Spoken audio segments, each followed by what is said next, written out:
begin? Uh, so where we last left off was the party had vanquished the Dragloth that was underneath Brinchander, the final item attached to this ritual that was being cast. I think, was it Big Tune who slew it, or was it No, No, I think it it was was Ebron. Yep. right? So you slew the final Slam a creature. dagger There to was the no face. This is for oh no. There was no return of Dorogneil, no reappearance of the orb. Everything came to a standstill, but as the ritual was abruptly stopped, the passageway that you had traveled through began to collapse. The party found the sheriff, who had been pretty much taken and was very weak, having very little blood truly left in their system, enough to have basic functionality, but definitely not enough strength to fight in combat at the time. You began venturing downward into the Underdark, the only route that you had left before you. And heading down into the Underdark, you traveled for what felt like hours. You stopped to make a long rest and regain your strength, and as the party was setting up camp, I think it was it Athros, or who originally saw a figure of some sort moving along the wall, blending in quite well. He let the party know, and Ono kind of called them out. Cue him and Ebron attacking the individual. Ono more so giving off warnings. Ebron doing what Ebron does best. Accuracy. And you found that the person who was traveling along the wall was a deep gnome, or a Surf Neblin, by the name of Tilly Fleetofoot, who had been trying to escape through that Sharon chapel up to the surface, having broken herself and two other individuals free from the slavery that was the Drows down in a Drow city known as Menzocanis in the spine of the world. She let the party know that you wouldn't be able to stay where you are long, as she is still being hunted alongside like the two people that she was traveling with by Driders from this encampment, trying to find them and bring them back, taking them back into slavery. They did have a fourth member who was Sloan, and they have not, presumed Sloan, and they have not heard anything since they tried to distract the Driders, buying the group some time. She took you farther into the Underdark, about an hour, I believe, back down the cavern, where she felt alongside the wall for some sort of difference in indentation, and had revealed that the group that she was with was hidden within a small, just a small cave opening within this current channel leading farther down into the Underdark.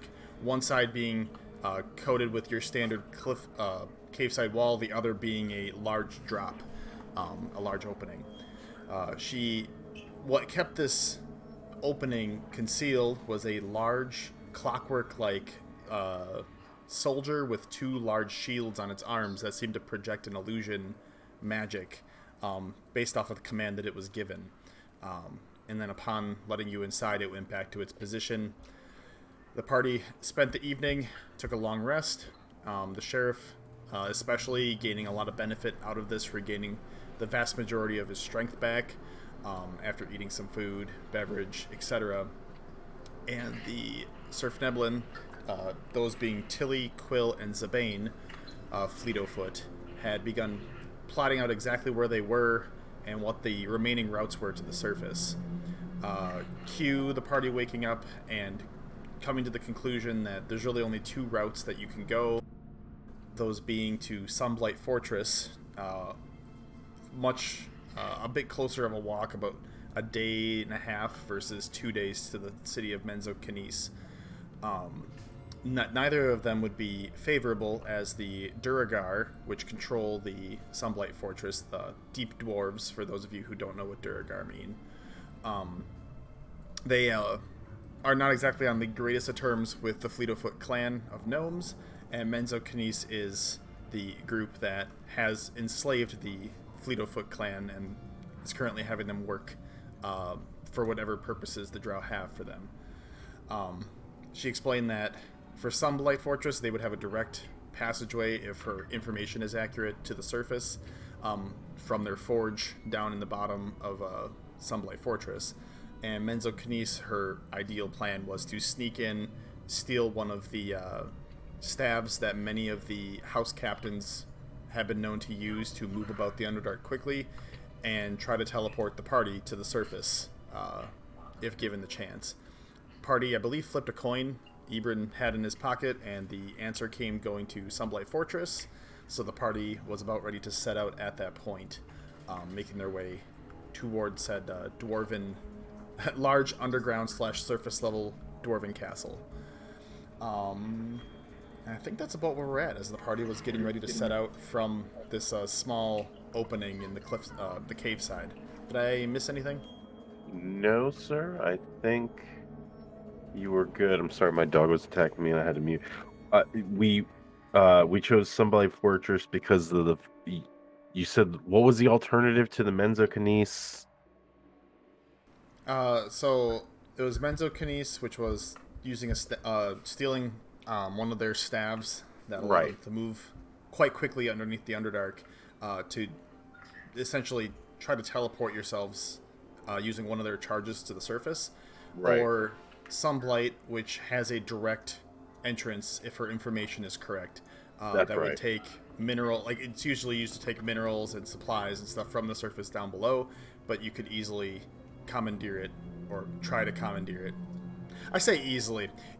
You could try to commandeer it and make your way directly to the surface, and then it's just finding your way back to 10 Towns. You know, there's diplomacy, the diplomacy route. They said, hopefully. I just got to make some addendums to my spell list, my prepared spells for the day. But other than that, I'm prepared. Okay. As the Picardi begins putting away all of their long rest supplies, packing them away, the gnomes seem to be making some final adjustments to the clockwork soldier that they have under their control. It's dim red light emanating from where its head essentially is, and then there's another red light emanating from within its core. You can hear a small ticking noise coming from the creature itself as they use whatever items that they have on their person, which is not much, to try and make any adjustments they feel necessary. You see Tilly come up to the party, who's, I would imagine, either Ibrin or Big Tune. Someone is putting out the small fire that they did have in this room to provide the ability to cook food as necessary. She comes up to you all. Are you all ready to, begin our long march? It's going to be a very long trip if we don't stop. And we just march straight forward until we're a short distance away. We could probably make it there in about a day and a half, but you'll probably be exhausted by the time we get there. I'm all right. Sure, yeah. I'm ready to go. Whenever y'all are ready. Everybody well rested and ready to rock and roll. Miris, I feel like Ibrin is staring at you. You ready there, bud? Yep, I'm ready to go. Like, Ibrin, stop staring at Miris. Oh God, it's another party member Ibrin has a crush on. Oh, yeah, but wait a second. The last time that happened, I take a weird kung fu stance at Miris, and I'm like, you're not gonna turn into some weird frost bitch, are you? Or, yeah. just real quick, yes or no? No, actually answer it. I'm like bouncing on my feet. Right. Yeah, I trust you. I'm just teasing. No, we're good. I think we're good. I think we're okay. I make sure that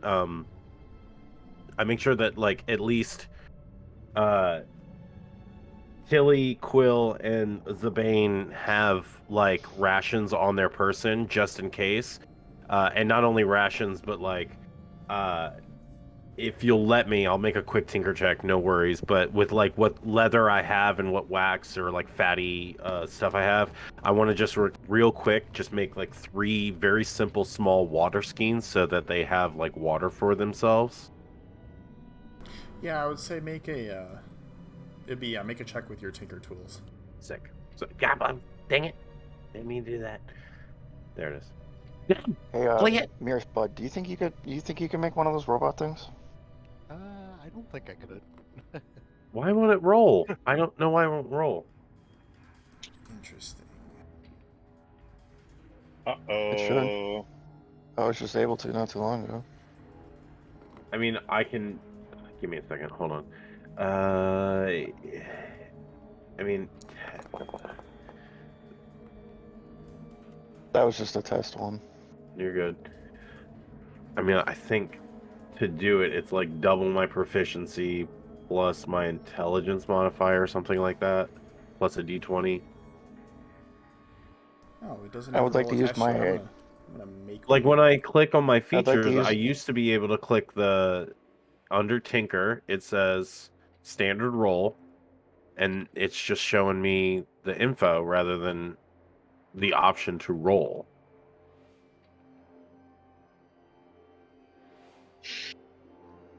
Oh, that's annoying. You know, Um, maybe I won't do it. Maybe I won't do it. Kono says, Yeah. I would like to- performance I anxiety. was like to- trying to be generous, but apparently I'm all thumbs tonight. And a little Because bit my of test performance roll is a anxiety. 21 for acrobatics. Even just does a backflip in place. Yeah, Just get warmed up. for no reason. literally, Yeah, nothing. no, It that's has no context behind it whatsoever. absolutely no reason. Like, oh no, why are Yep, you my guy doesn't backflipping? say anything, just does a backflip, and I crack my neck, and I'm like, what? Yeah, that sounds like something Ono would do, anyways.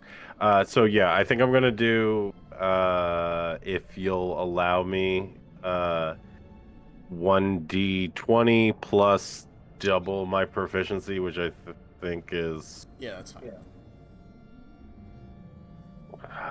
what's I my don't know why it's proficiency being bonus? stupid. No worries. What's my proficiency bonus? What is it? Like 2, 3? I think it's a now. 3 now. Yep. So it's 6 Yes. plus 6. Plus my intelligence modifier, yay or nay? Or is that So, yeah, you should be able to add your intelligence modifier. okay? For this So one, that- if it like this one in particular, it would use it, but like there might be future ones where it uses a different check. So Fair, totally fair. Okay, well, I mean they're just water skeins. They don't gotta be perfect, as short of just like hold water for long enough that they can keep it on their person for at least several, like 4 to 5 hours.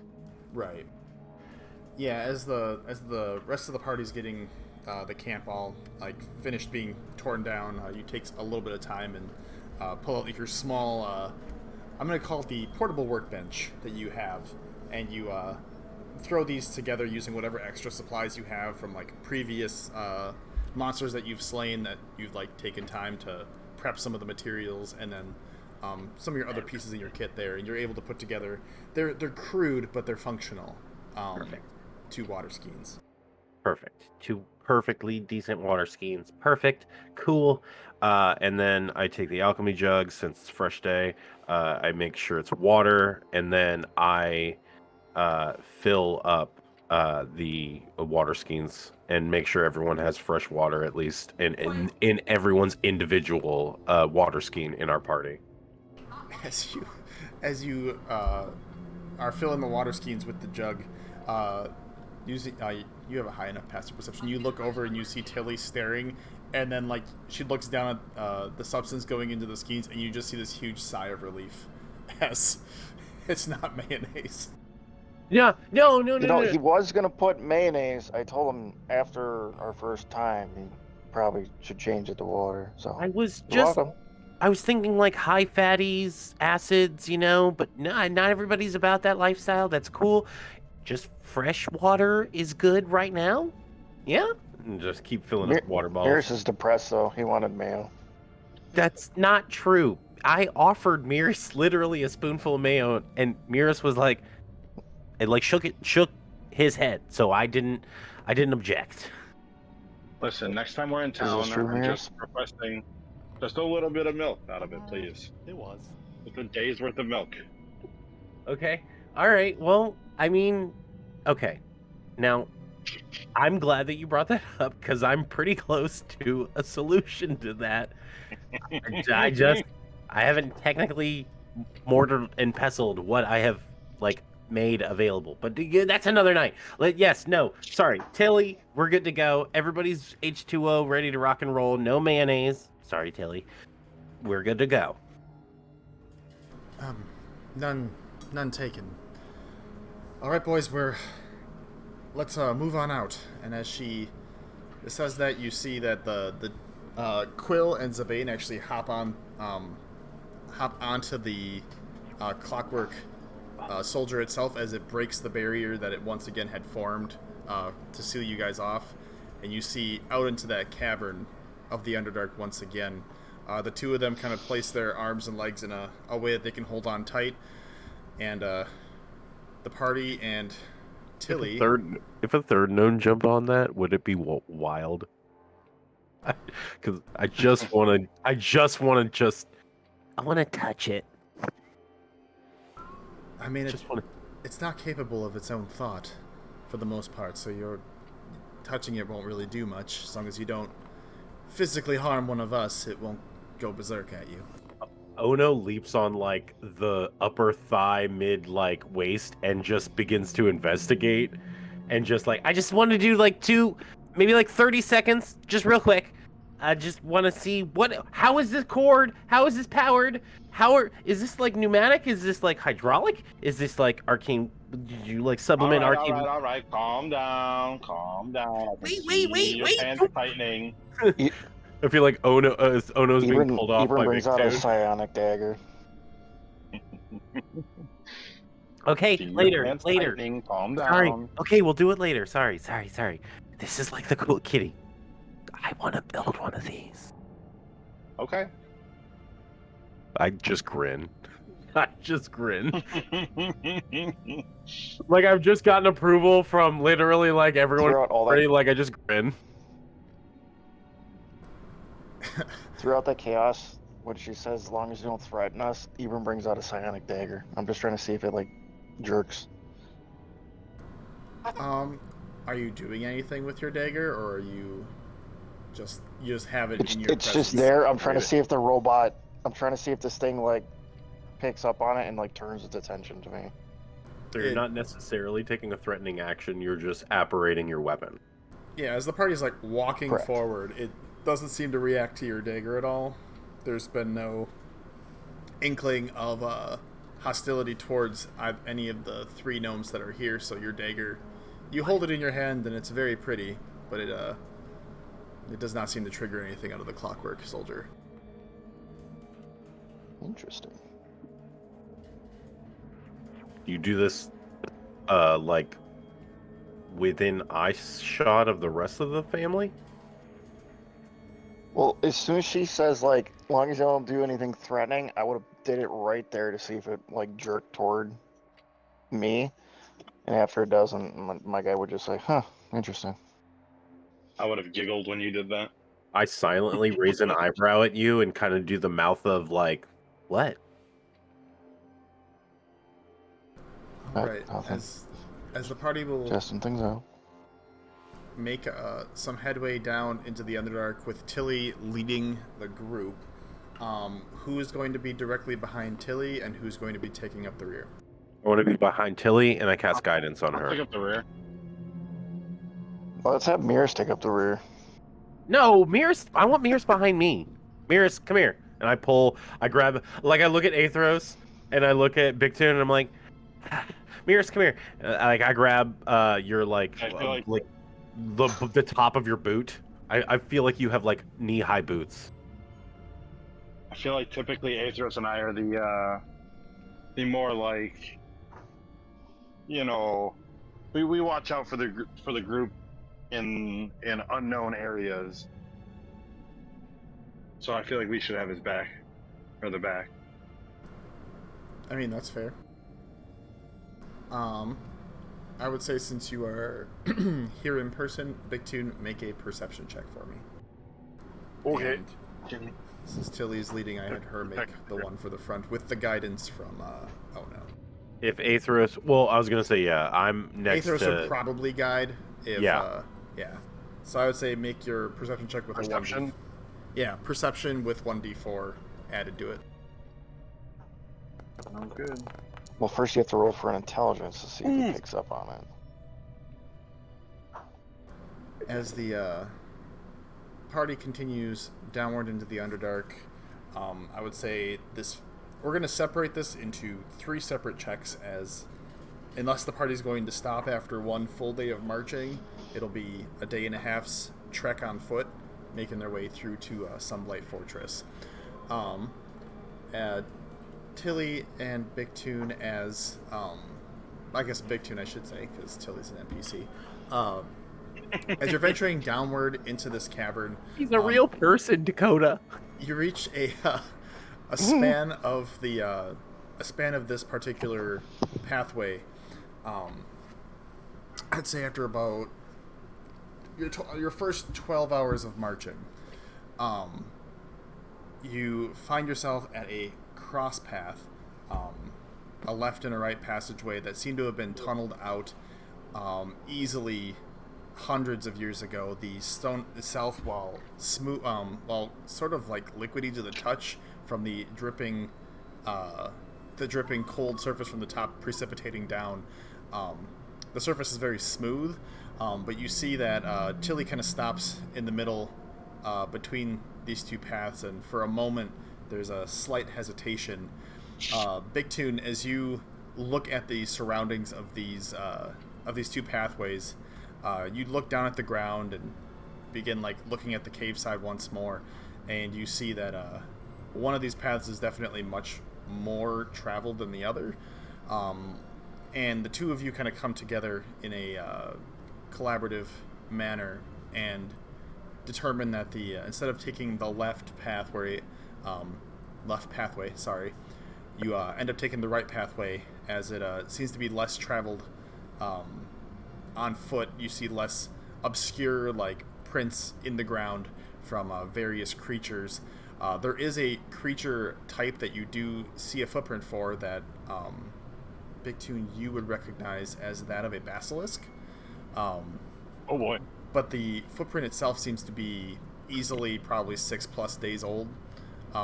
Between you and the rest of the party, you kind of come to the conclusion that this, wherever this creature was going, we're heading down the same path as it. You're not quite sure if you'll actually see it or if this is leading somewhere else, I should say. But you come to the conclusion that Sunblight Fortress is definitely down the right pathway as you reach that threshold. As the march itself would be another 12 hours, I would say Tilly would switch off with whoever else wanted to take the lead, and that would put, I'm assuming, unless somebody objects, Aethros as our second person to roll a perception check. I would. I'm fine with that. Perception, I would say maybe let our resident Twilight Cleric do it, because his wisdom is stupid high. And Yes. I know he would guide himself. Right, so he's going to be taking up the one in the rear. Who wants to do the one in the front?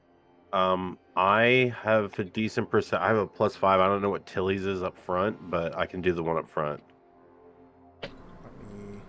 Well, yeah, we're switching off, so. Miras, what is your... Here, I'll answer this question without typing it. Miras, how is your perception plus... Like, what is your perception modifier, Miras?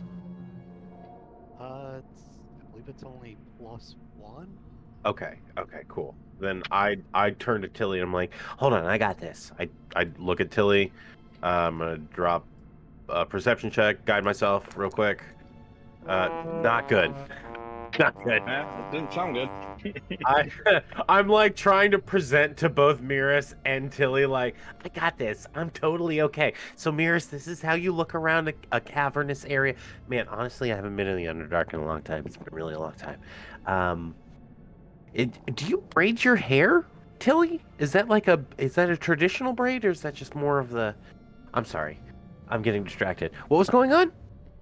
As you're like talking to the party, Athros finds you look as you cross this like open two-sided open almost like I don't know how to describe it. It's about a 5-foot wide land bridge that connects two different areas of the Underdark, and you find as you're like looking around and like trying to make this conversation, your foot almost slips off the edge, but you're caught by Tilly as she kind of keeps you on pace.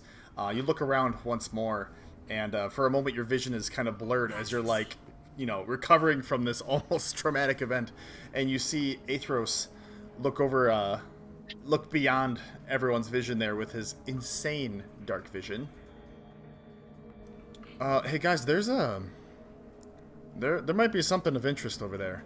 And like he points off into the darkness, and for the most part people I'm gonna say for the purposes of this, he doesn't go through and use his ability to share the extra dark vision with everyone to give everyone like 300-foot dark vision. Across this bridge here there seems to be possibly some form of cave. I'm not sure what's over there, but there's another opening beyond where we're traveling. Everybody kind of like shifts and looks, I would assume. Yeah. Is there like an abundance of lights that he's observed?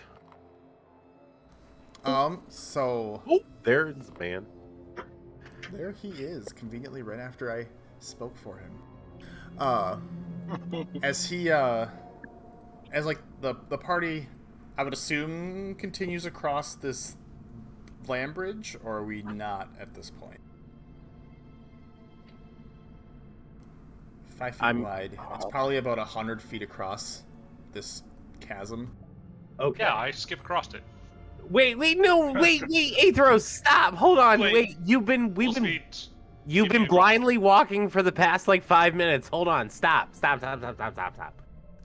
Hold on. Like, Let's paint the picture. Let's paint the picture, Athros, real quick. Back up. Don't. Okay, fair enough. I'm looking at you like you got my attention. I pull out one of the mechanical toys that I know that Athros enjoys. And I'm like... you're really expecting to play with that when there's this cool bridge right here? I pull out 2 more mechanical toys that I know Athros likes. One that specifically explodes when he hits it with his hammer. Athros, could you just come back real quick? Super quick. Literally, just for like 5 more seconds. I move like 2 feet closer. I pull out 5 more toys. I take 1 step back. I'm like, now I know you're tricking me. I'm not tricking you. These are literally made specifically for you. I throw Fine. 2 in front of you right now. Fine, I walk You do, back. like, I breadcrumb style, completely so- ignore all of the toys, though. Dang it. Overstimulation. I turn to my quill. I'm like, make a note of this. He's adapted. I put the rest of the toys away. Oh, excuse me.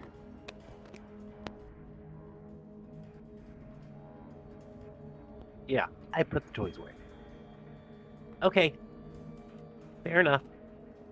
So now we can go across the bridge? We had options. Go ahead, God. You would hear Tilly, or you'd see Tilly like standing between what feels like, as Athros is approaching the party once again and the rest of the party. What seems to be our holdup? I know he said he saw Just waiting something. on you to Another lead the way. cave, possibly, but Besides the It fact seemed to that have- me above table, I'm laughing at Ben. Uh, um, No, you're right. We can move forward. Aethros, now that you're like more energetic, uh, maybe let's just take a good look. Really, really, really good I look. take a quick look. See, nothing's there. I should have seen that coming. Yeah. No. Okay. I turn to Tilly and I go, honestly, I think he is literally the wisest of us all. So, yeah. No. Let's go. Let's rock and roll.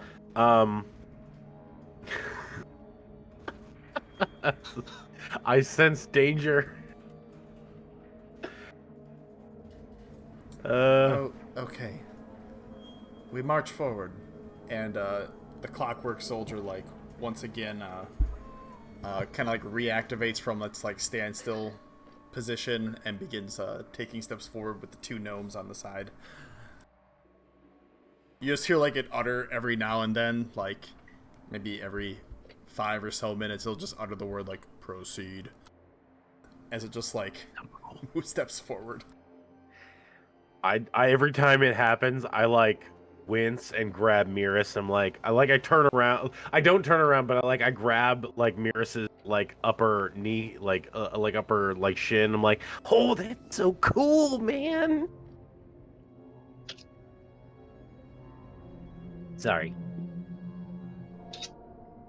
I will.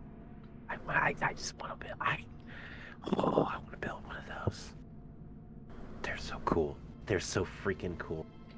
Did you guys find that, or was that you guys like refurb that, or is that like, down for my family all the way down between 74 generations? I'm sorry, that's stereotypical. Sorry. It well, as like the party continues crossing the bridge, the drow that we our family is currently enslaved to, they've been having us build all sorts of weird things that I never really anticipated drow needing, one of which is building for them various clockwork devices. The one I heard in passing, as we would end our days upon days of constant work, was that it had something to do with the works of a different gnome deep below Hirosheim to the south. Something about Menzo Canis trying to fortify itself a bit more from outside forces like the Duragar and apparently us Sifneblin, but I mean, I don't consider us much of a threat on our own, now when we don't have materials, so we kind of just commandeered it on our way out because it moves a bit faster than we do. I kind of pause Tilly, like respectfully, and I go, "We are the best and should be feared for our technological prowess, Tilly. Not that I'm trying to be I look at the rest of my family. I'm like, I'm not trying to be like racist or anything. Like we are just really good at building and messing with stuff. It's just what's in our blood, you know? Am I the only one who feels that way? No, I wouldn't say that. It's just different when you're doing it for yourself and trying to make progress advancing things that maybe are a bit obsolete and not under whip and chain. And Ono it hits Ono. They go, "Oh, hi. I'm sorry. I had ale goggles on. I apologize. I'm sorry." Well, it's not your fault. I don't think anyway. Probably not. Anyway, are we investigating this different opening in the cave side, or are we pushing forward? Aethros, what do you think? That's a good answer. I agree. Miris, do you second that motion? Yes, I do. Perfect. We're doing that. No, sorry. Ben? Yeah, there's 2 options. Yes. Investigating a small cave opening that Aethros had discovered while they were crossing the land bridge, or proceeding down the path that they. Oh, if I discovered it, then we absolutely should go that way. Yep. I trust your instinct. As the party finishes crossing this bridge, they turn off to the side, or you all turn off to the side, heading to the right, off the original pathway that you had been on. You follow the footprints on the ground. Aethros, the footprints that you've seen or the footprints that you see on the ground seem very similar to the ones that Bigton had discovered earlier, which, for your frame of reference, Ben, would be those of a basilisk. Ooh. Yes. Do you say that? Do you say that? I just mischievously tap my fingers yes. What? We're getting closer. What? So My pen and spellbook open up to a fresh page, and I'm gleefully looking at you. What do you see that the rest of us don't see? Please, I gotta know. Because if it's another machine, if it's another automaton, I gotta be ready. Oh, it's like that, except way cooler. My eyes go wide. Yeah, so let's go. I'd like to make a roll. 4. He's being honest. I'll back him up because apparently Big Two knows what a basilisk is. The basilisk is. So He's being I'm backing him honest. up. Yeah. There's a lot of creatures Big Tim would know about from his travels. It just takes a little recollection to find. Nope. Yeah, I've book knowledge. Aethros has street knowledge. I have field knowledge. Haha. Hey, there ain't nothing wrong with that. As the party enters this smaller cavern, you see that across from where you came in, as you enter the small cave, to describe this visually is complex for me. The cavern itself was open to your right as you entered this cave, as you proceeded towards this secondary cave entrance. As you enter this cave entrance, you can hear the sound of dripping water, and the left side of the cavern opens up, revealing another chasm below. Unlike previous ones that you had seen, you don't see any miscellaneous plant-like light from that of what you might have seen previously, like a myconid, where it's a glowing fungus. You don't see anything going down. The end of your dark vision doesn't even reach the bottom.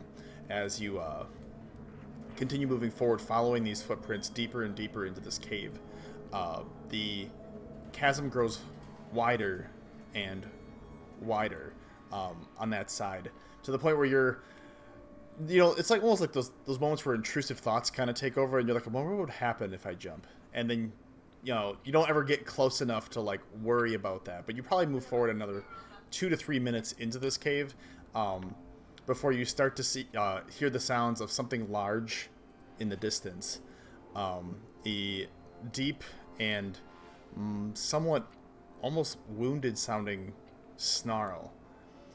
You continue to approach, and after another minute or so of this snarling growl coming from deeper within this cave, you finally see in the distance, I would say 60. Let me make sure I get the range correct, because I'm not about to ruin people's days here yet.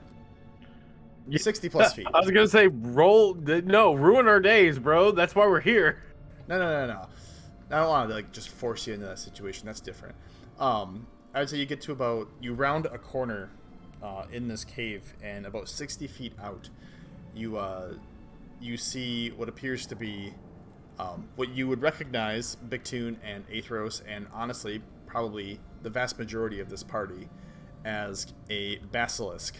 As you reach that 60-foot marker, its growl seems to be getting a bit more wild and feral, but you notice that usually basilisks that you've encountered have two glowing eyes of sorts that they use for their gaze attack. This one only seems to have one that is functional. It sounds wounded. It sounds pained. Whatever happened before you came here, it had to have been recent. As the party stands about 60 feet away. It's not moving towards you. There seems to be more tunnel heading back the way it came. Do it. No, stop. Kill. Stop. We look, Kitty, Bictune. I love the instinct, but no, this is like a legitimately wounded creature. Now, look, can I make, now that I know we're following a basilisk, can I make a quick history check, or at least like a nature check or something? Yeah.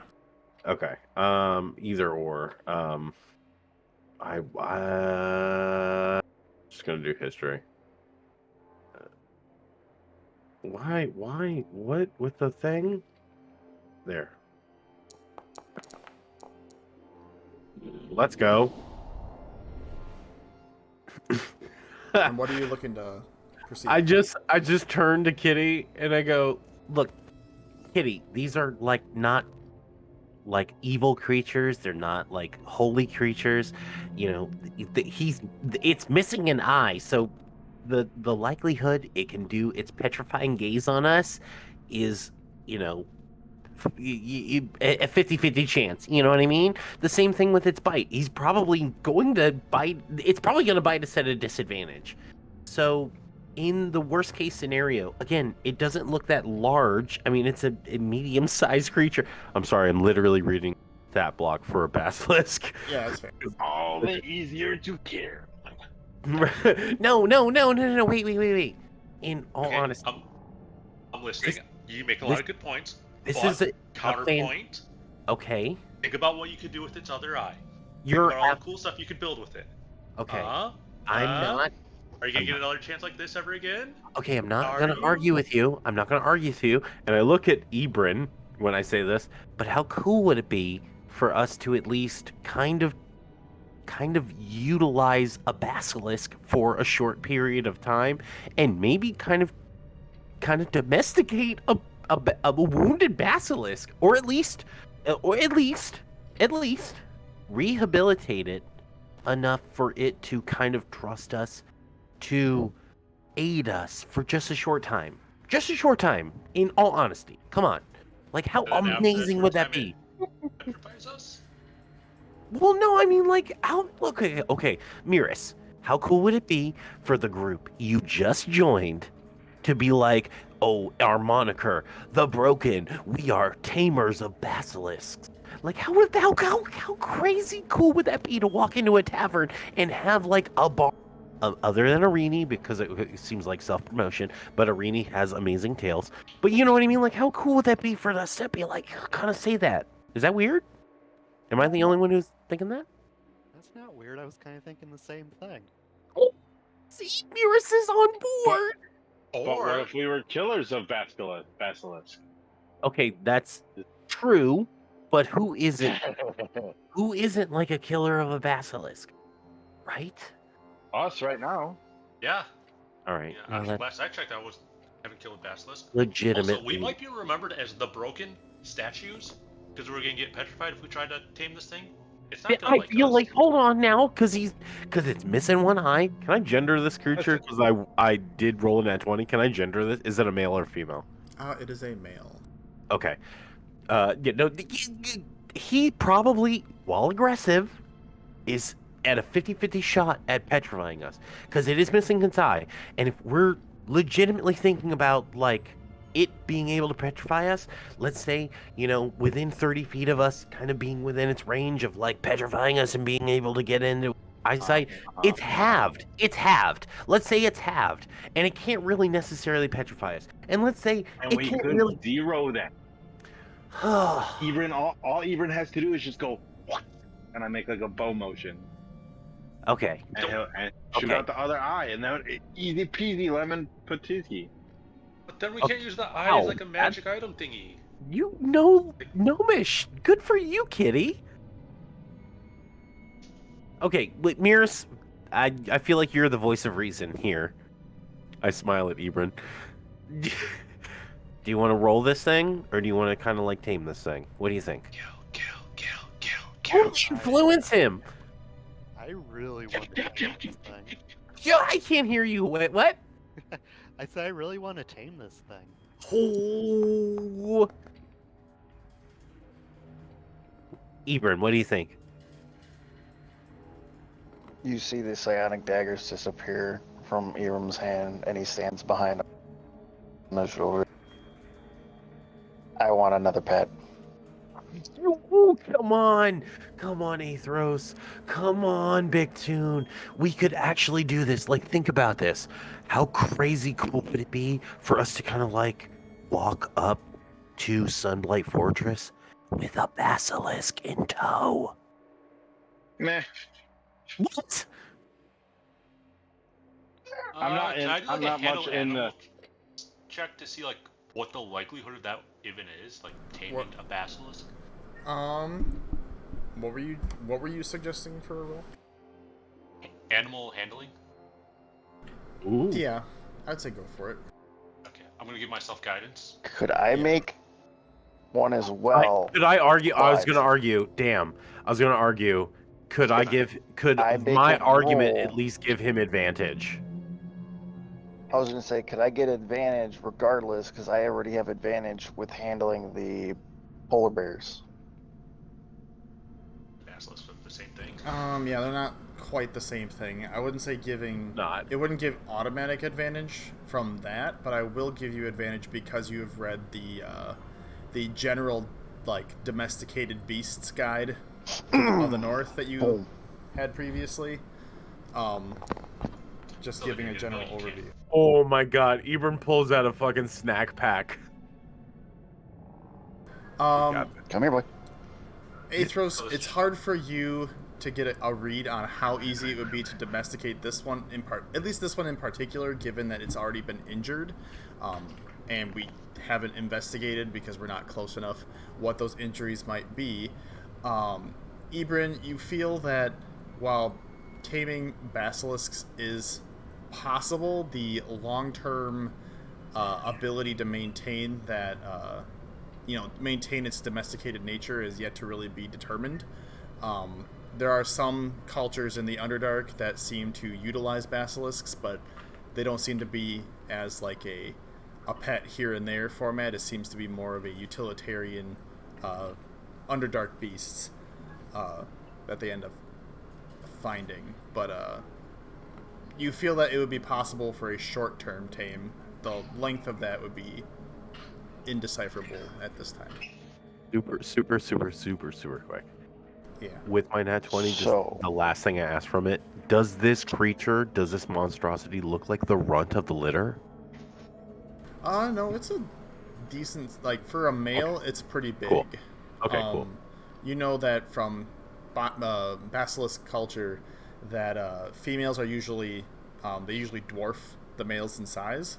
Yeah. This one's a rather large male from what you've read previously. So I'd like to combo off of my animal handling. Could I make an at-distance investigation check? Because I should be able to see it, because I can see up to 120 feet. Yeah, said it's 60 you'd be feet able away. to see it from where you're at, yeah. I'm like gesticulating at both Athros and Bictune, like, It would be crazy. It would be awesome.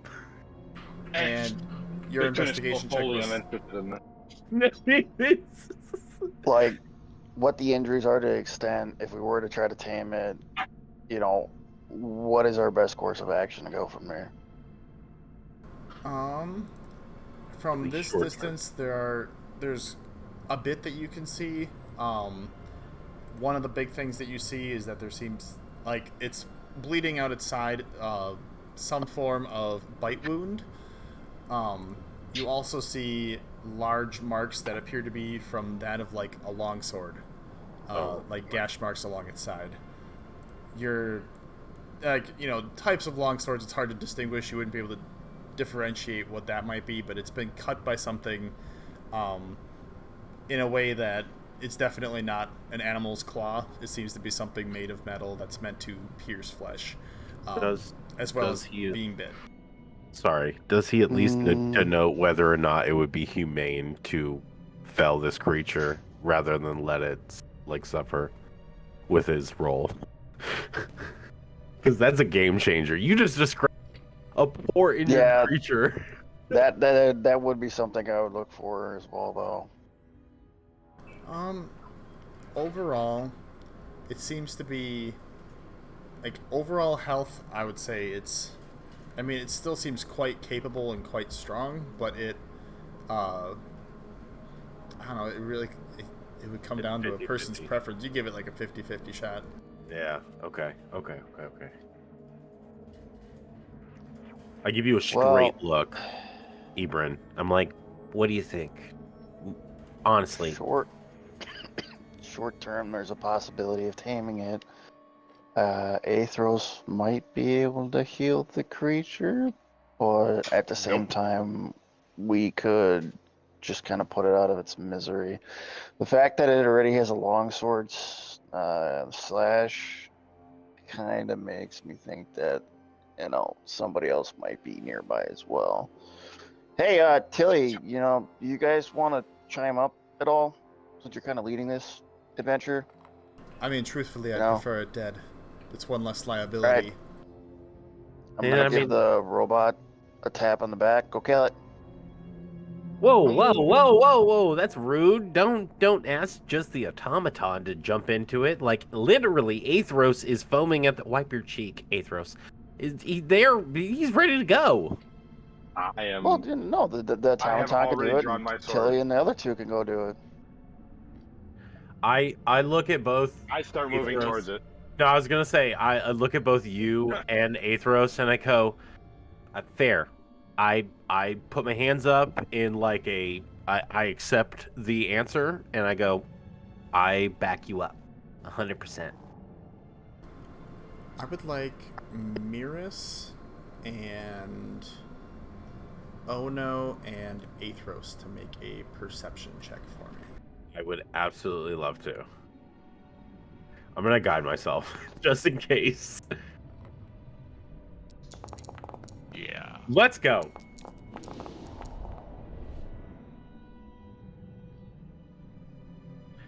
Wow, that was a huge spread.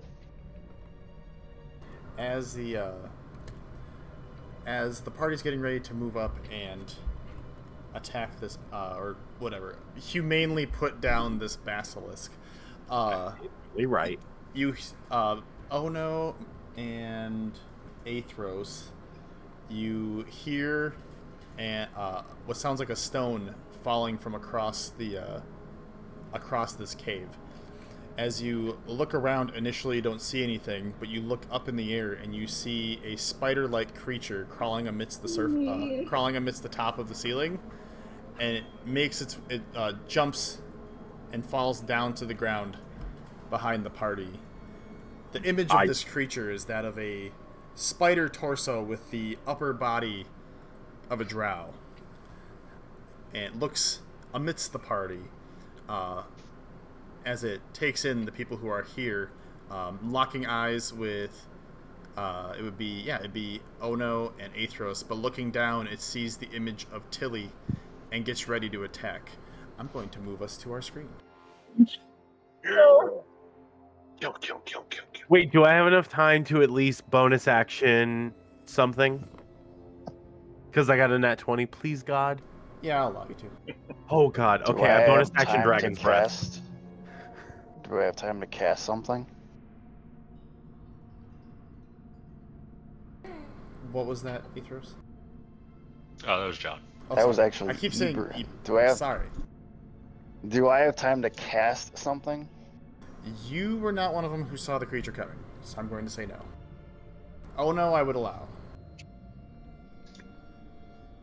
Yeah, very quickly. As soon as I see this creature like crawling across the ceiling, I jam my hand in my components pouch and like shove my like 3 fingers into my mouth. And I'm like, all right, everybody, get ready, and like crunch down on a hot pepper. Okay, as you prepare your casting of Dragon's Breath, I would say the other person who would have the ability to prep something would be Aethros, as the two of you were the ones who heard the noise in the first place. If you want to, that is. No, I'm good. Okay, then I want everyone to roll initiative as as we get ready. All your stuff should be on the encounter page already. Heck yes. Ah, I'll take that. That's fine. Yo! Oh. Oh my god. Let's Can I just go! roll good Hey. initiative once? Hey, Victor, how you doing down here, bud? Bro, What up? what? Diggity dog. The casters are up top with all the man. swingers at the bottom. At least we have one tank at the top, but like, god damn. Wait, we don't know what Tilly does? Hey, That's good why I luck, said at least we Sheriff. have one. I gotta change the combat music. I need like a plus 27 to fucking. And I probably still wouldn't start. Wait. Ben, did you give your initiative thing to someone last game? Or no? Okay, alright. Sorry. I said I could, You could. but Ithros doesn't know that, maybe. That's fair. I don't know if you said it to Aethros. I Roll an think intelligence check, sir. no. It's- Sir. I think honestly Aethros really only kind of mentioned it offhand, if anything. Like as off the cuff, like I probably could make it so that one of us other than myself could be better at kind of attacking first. Hey, you guys see that rock over there? Ooh, piece of candy. Yeah, 100%. Right.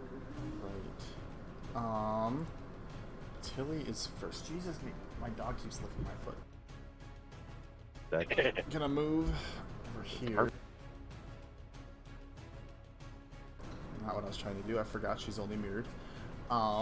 She is going to.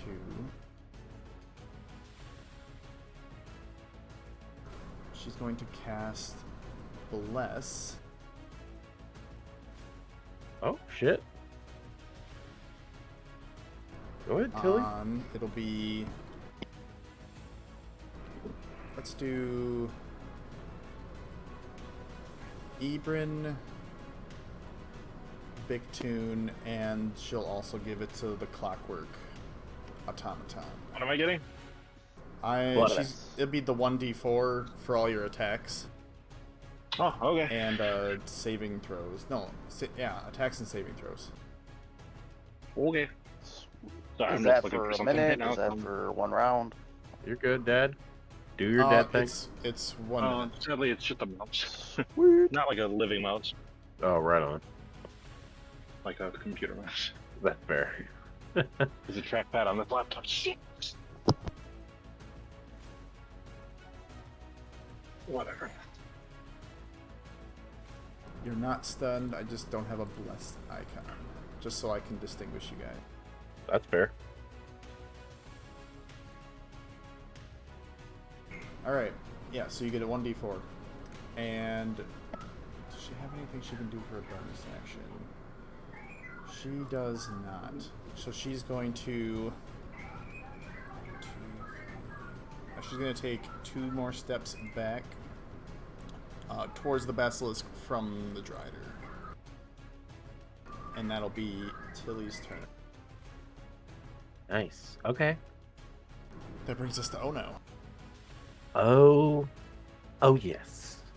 All right. Where I'm at physically.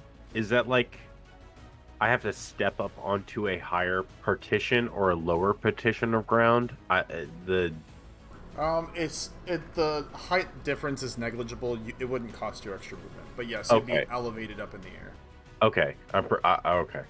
not that I'm thinking Baldur's Gate, like I'm about to drop 3 crates. Right. Uh, this is the sheriff, and okay. I do want to keep at a safe distance away from the basilisk, but this drider is nasty.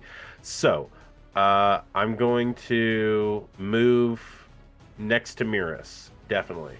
And I'm gonna cast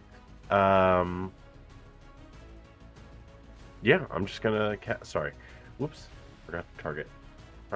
Sorry. Target. And I'm gonna cast Bread and Butter Firebolt.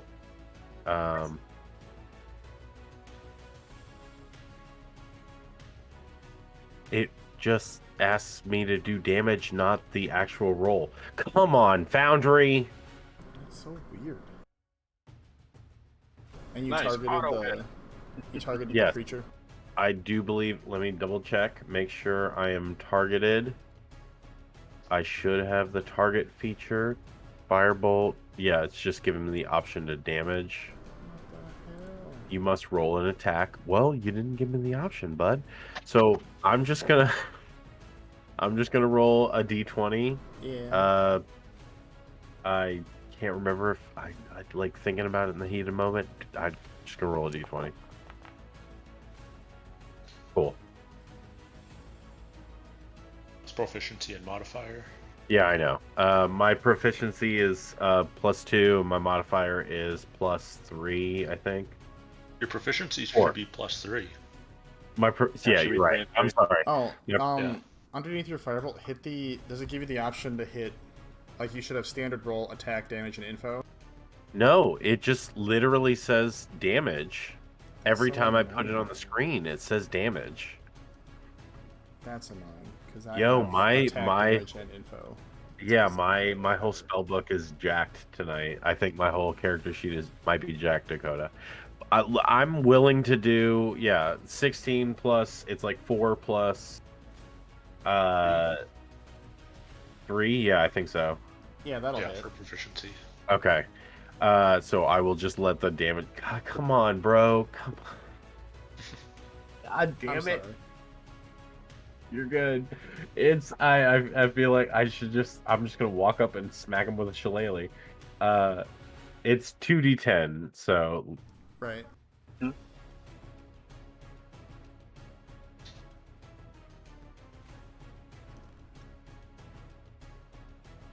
for God's sakes, I did it wrong. Roll slash. Slash roll. Sorry, yeah, slash roll 2d10 space. There it is. Sorry.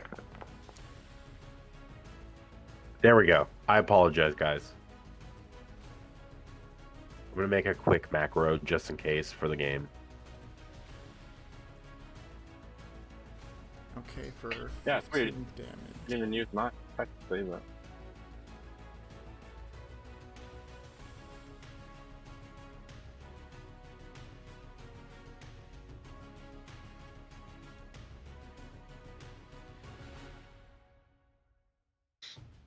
Maybe reload your foundry? I will happily do it. 100%. Happily. Yeah, like legit. Let me. If it doesn't work, I'm still gonna make a macro just in case. So I'll just do the naming crap later.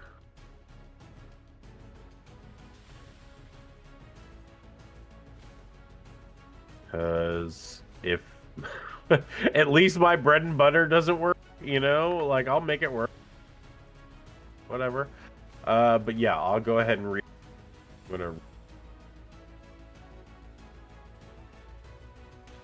That's so annoying. I apologize for being the halt of the game tonight.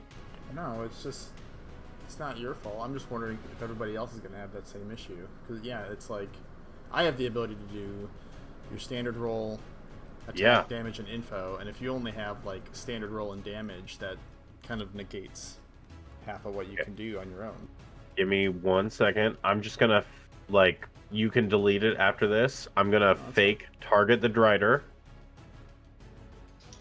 I'm gonna target the drider. And I'm gonna do a firebolt again.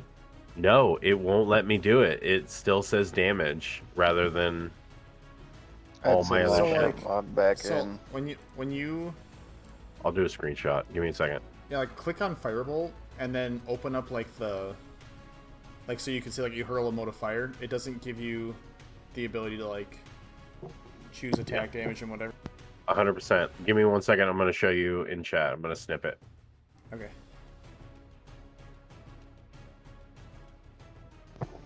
I would say just log out and log back in.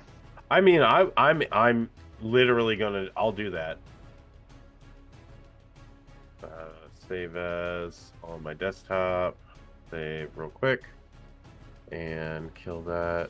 Give me 1 second. Capture to main general here. Plop. Boop. That's my screen. The last time I cast Firebolt. Okay. Click on your character sheet. Click on Firebolt once, like underneath your spell book, and 100%. see if it gives you the ability attack, damage, and standard roll. Okay. Okay. Now it's working. Okay. Okay. So now when you click it, Attack. hit Normal. attack once, and it should give you the ability to roll. Okay. There it goes. Okay. So with the last update, I don't know what they messed up, but it no longer does it automatically when you hit the little D20 icon next to the firebolt. You have to open it up and hit attack. Okay, okay. So I'll have to click into the spell. Okay, my apologies. It's I'm sorry, annoying. guys. No, you're fine. This is bugs we need to work out so that way I know what's going on. Can I still keep the 16 to hit? Yeah, no, I already took the damage off the first attack. Oh, well, okay, wicked. Okay, yeah. So yeah, there's a weird haze of like, I'm gonna cast Firebolt. 3 seconds later, I cast Firebolt. I will move. I will move if I have to.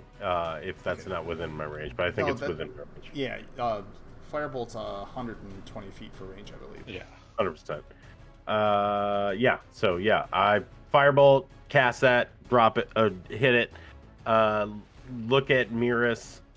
Know why I moved over there.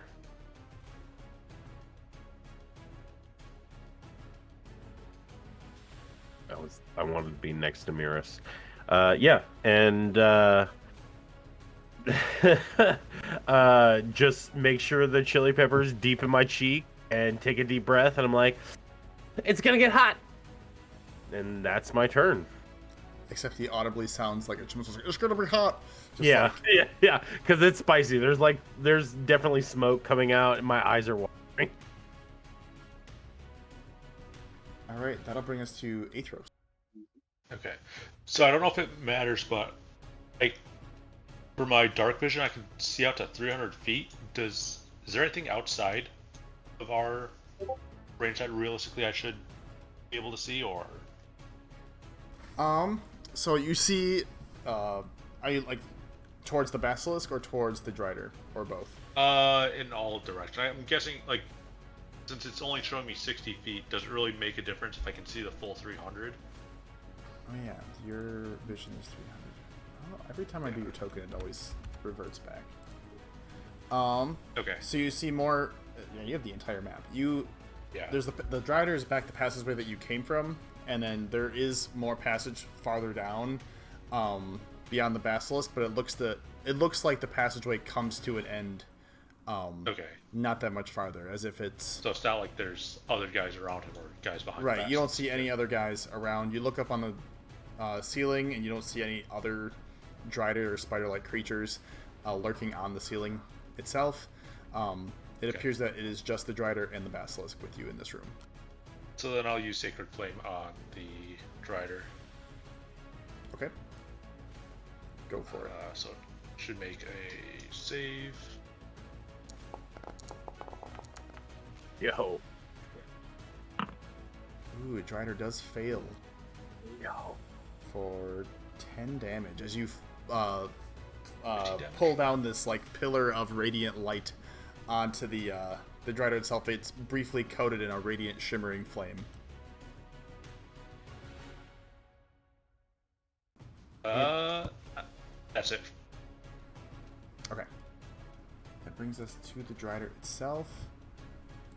the Drider is going to let out this like ungodly howling noise, almost like a shriek from like a ghost or a specter, and you watch as from 2 points within 20 feet of the Drider, you see I would say Ono and Ibrin being most familiar with like planar magic. You see what appears to be 2 phase spiders appear on the battlefield within, I think I said 20 feet of the Drider. Ooh. I feel like in that moment, oh no, and I would look at each other and be like, that's not good. No, I look at you when you say it's not good. I go, oh, components. Yeah. And then he is going to cast Fairy Fire. Save the face sack.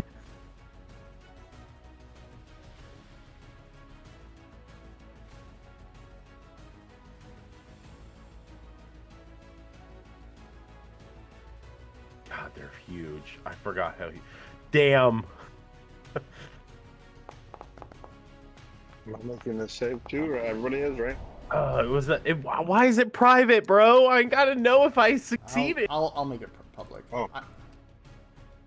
Oh, holy shit! So Miris and Ono, you managed to shake off the Fairy Fire effect. Bigtoon and the Clockwork Defender do not. So attack rolls against you will have advantage. Okay. Ooh. Remember though, you still have Bless. So your attacks have advantage too then? It's 1d4, it's not advantage. Yeah. Mm-hmm. Oh, okay. Wife was yelling at me. What happened? Oh no, it's just Fairy Fire. So Okay, cool. The clock and Bigtoon failed. Very fire. Copy. all right. Damn. And it's going to move. You know, for something that big, you'd figure it had more than 30 feet of movement. You would think, right? Gonna move and get up close and personal. Keeping its eyes looking for Tilly, as the other two are kind of being secured by the Clockwork Defender. That'll be its turn. I'm gonna remove this template first, so I hate having them on the screen longer than they need to be. That's fair. That'll bring us to the Sheriff, who, seeing the Drider come up close and personal, is going to move up and he's ready. He's out for blood, and he moves in with his longsword and is going to make a couple attacks. Let's go, Sheriff.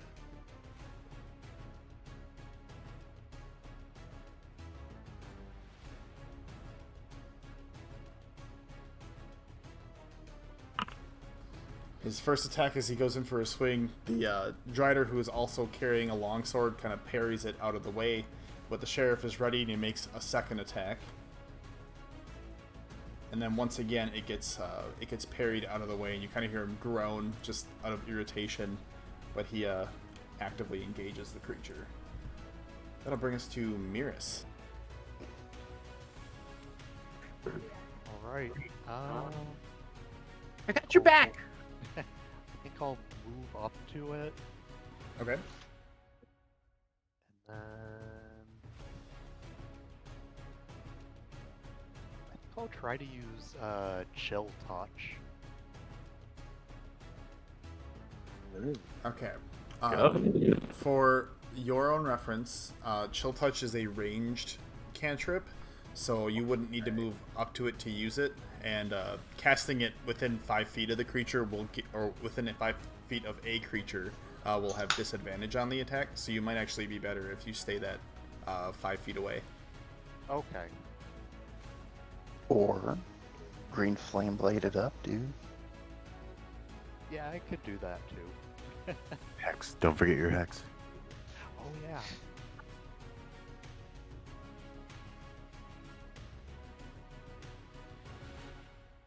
Dakota, while he's doing that, I sent you a message real quick on Discord if you could look at it. So Okay. is hack something I can do after like a regular attack? You could do it after, because it's a bonus action, you could do it after you make an attack. But since it does add damage to your attack rolls, it's usually better to do it first. Okay.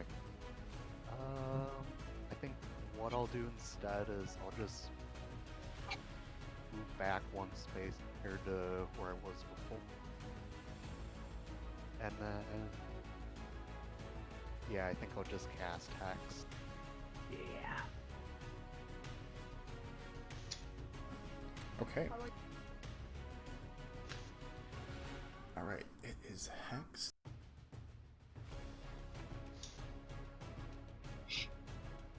So now all your attacks will have the ability to do 1d6 extra necrotic damage. Alright. You have your standard action and whatever extra movement you have left. Is there anything else you would like to do? Can I attack it with my crossbow? Yes, you can. Alright, I'll go ahead and do that. Alright, as you let out this, you utter some, like, infernal incantations, and you, launch this, purpley wisp of energy at the Drider. You ready your crossbow for a strike. Go ahead and make your attack, sir. Alright, 17 will unfortunately not hit What? the Drider. Ooh. Damn. As you fire your crossbow bolt outward, it kind of moves its like upper torso out of the way as your bolt whizzes off into the distance. Alright. That's it for me. All right. That'll bring us to the Clockwork Defender,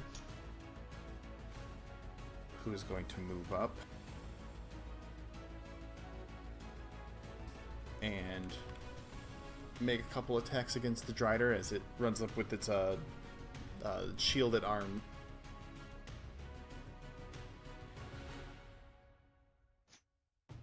It's going to slam.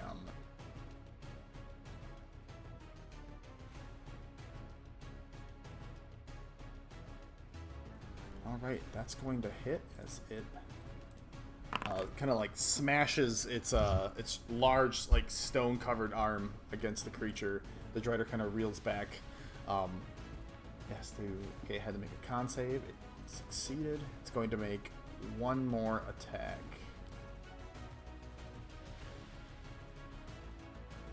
As it brings its other arm down, trying to, like, crush one of the Drider's legs, like a servo in the back malfunctions, and its arm kind of comes down a little too soon, leaving a mark in the ground, but not making purchase against the Drider. That'll be its turn, which will bring us to Ibram. Alright, I'll pull up my stat sheet here. Did you get a chance to look at the message I sent you? No, let me check.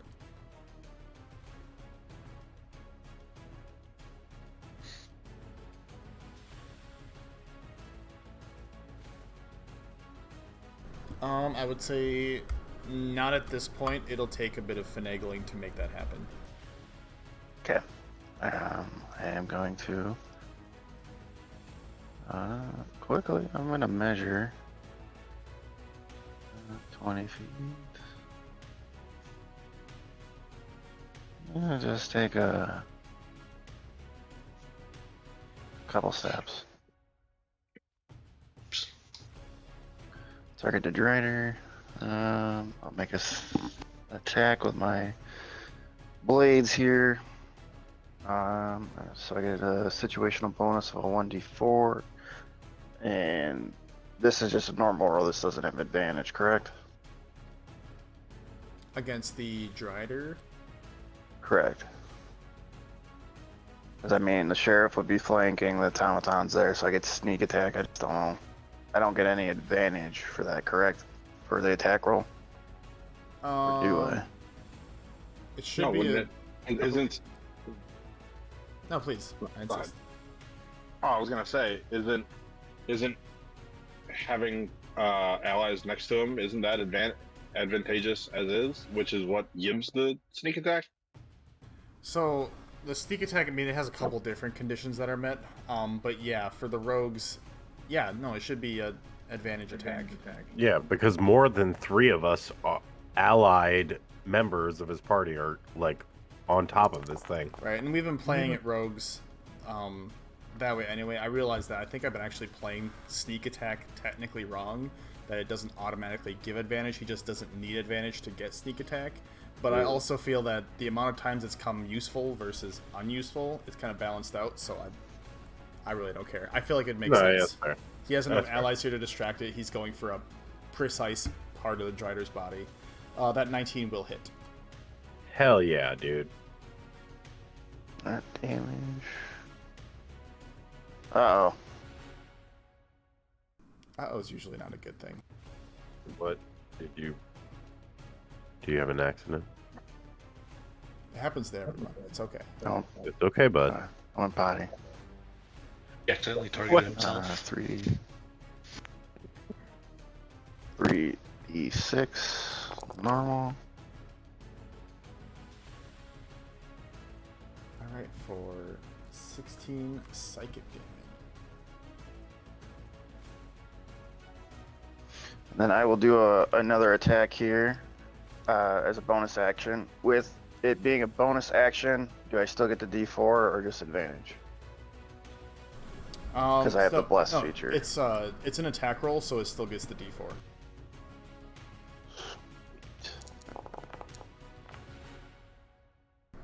A 16 will miss. unfortunately miss. As your first attack makes purchase, as like the Drider's like engaging with the sheriff, you kind of pinpoint like just below the shoulder blade to try and like lock that part of the body for but a brief moment, throw it off guard, and you're able to make purchase. But that second attack, it like looks to you and is prepared for, and it is able to kind of break enough of itself free to kind of blocks part of your attack, shattering that psionic energy as it attempts to make purchase. That's gonna miss. Is there anything else you wanted to do on your turn, sir?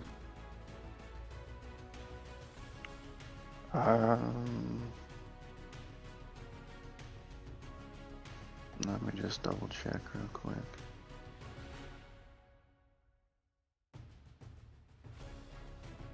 I'm good. Okay. That'll bring us to Bictoon's Strong Shield. Okay, so I have 2 quick questions.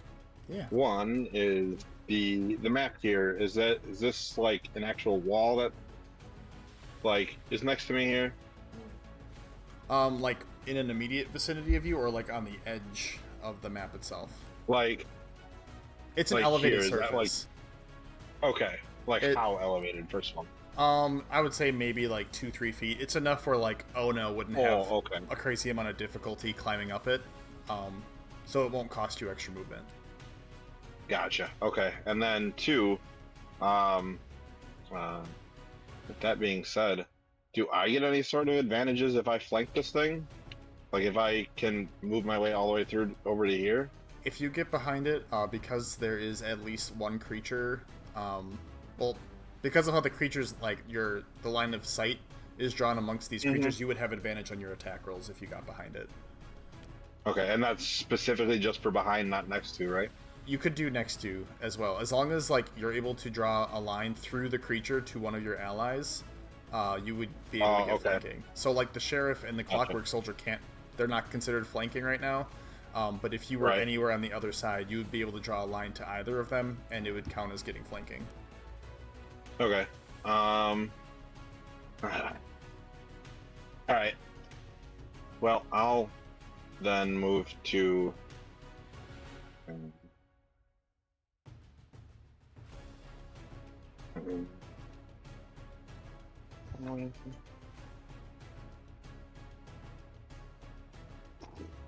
fine. I'll go after the main guy here.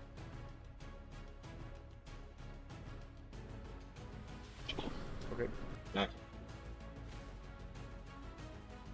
The only. I would say the Come other on. side. Not add 6. You good, Nick?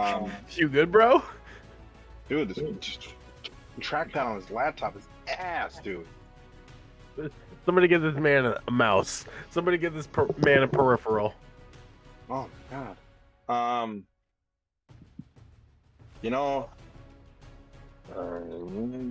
Actually, you know what? I'm just gonna attack this. What is it called? A phase spider? A phase spider, yeah. Okay. I'm gonna attack that dude then. Okay. Oh. Aim for the abdomen, or directly for Okay. the head. If you're gonna just watch the face sack. Alright. I get a 1d4. You said how long is that for? It lasts for a minute. Or until Okay. her concentration is broken or whatever. Okay. Yo, let's go. 25 is definitely going to hit. Damage. Is that the damage Let's rolls Go. or just attack rolls? It's just 2 attack rolls. Okay, cool. I just want to make sure before I. Nice. Sweet. Max damage on your first attack. For real, like As you Oh, you ready flare glimmer and you cut through the side of this creature, taking off one of its legs like butter. Alright, and I'll do the same. Hopefully. Okay. Oh, the other Ooh. dice. 14 is going to hit. Go ahead and roll for damage. Huh? That's right. Go ahead, Nick. Sorry. Do that work, bro. Okay. Oh my god, twice in a row. What the hell? Do that work, Nick.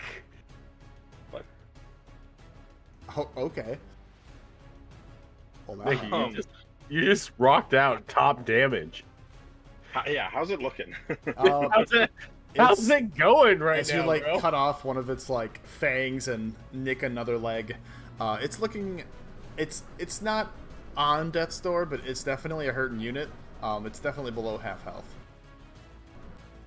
Well, as I think... indicated by the little blood icon on the top right or top left. Ah, okay. Well, I think it's... I may as well just telegraph my next move here, and I'm gonna... What are you gonna do, bro? What are you gonna do? Another one. Another one. Right. And another one. Oh. Oh. Oh, okay, there it is. Interesting. I wonder if it... Huh, okay. Alright, yeah. Yeah, much like my boy DJ Khaled, another one. 15's gonna hit. Go ahead and roll for damage. Go. As you are like, dang, dude. Whoa. Once again, another slice from the flare glimmer cuts off like 2 more of its legs. It's like profusely bleeding this gross green ooze all over the cave floor. It's still alive, but it's not going to be around much longer. Let's go, kitty.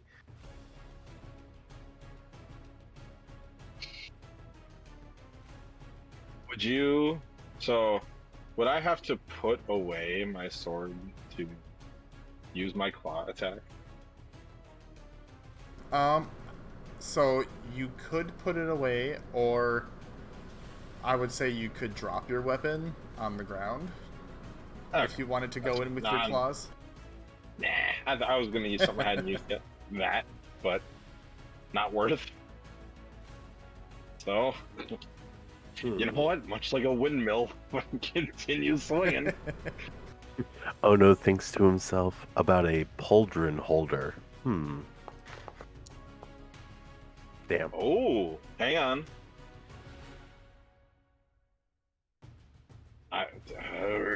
Yeah, I think I want to use my, what is it, precision attack? Oh! Okay. Yeah. That's one of your superiority dies or something like that? Yes, it sure is. Which is I don't know what the actual die is on that. Is it a D8 or? I believe they're D8s at this level. They become, I think, D10s later. Okay, then I will do that. And you should be able to just roll your... Yeah. Yeah. Oh. So it adds an extra 2 to make it a 12. A 12, unfortunately, is not going to be enough to hit. Damn. As you're going in to complete your windmill strike that you have just been gashing away at, your last strike that you have swings a little high. Unfortunately, does not finish off the phase spider. I was just a little winded. There's a lot of swinging. Right. And then, you know, probably in my best interest to, I have not used the bonus action because that action surge is not bonus action. Probably in my best interest to leave the vicinity here, so I'm not surrounded by enemies. That's fair. So I'm going to use my bracer. And is this something I can like shoot onto here? It would be the edge of the cliffside. I would say, yeah, as part of your athletics check, you can try to grapple onto that.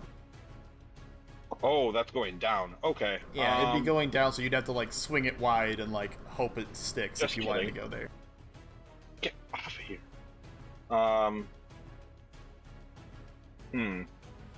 Well, probably here then. Yeah, probably. It'd probably be your best line of sight. Unless you wanted to, like, try really hard to, I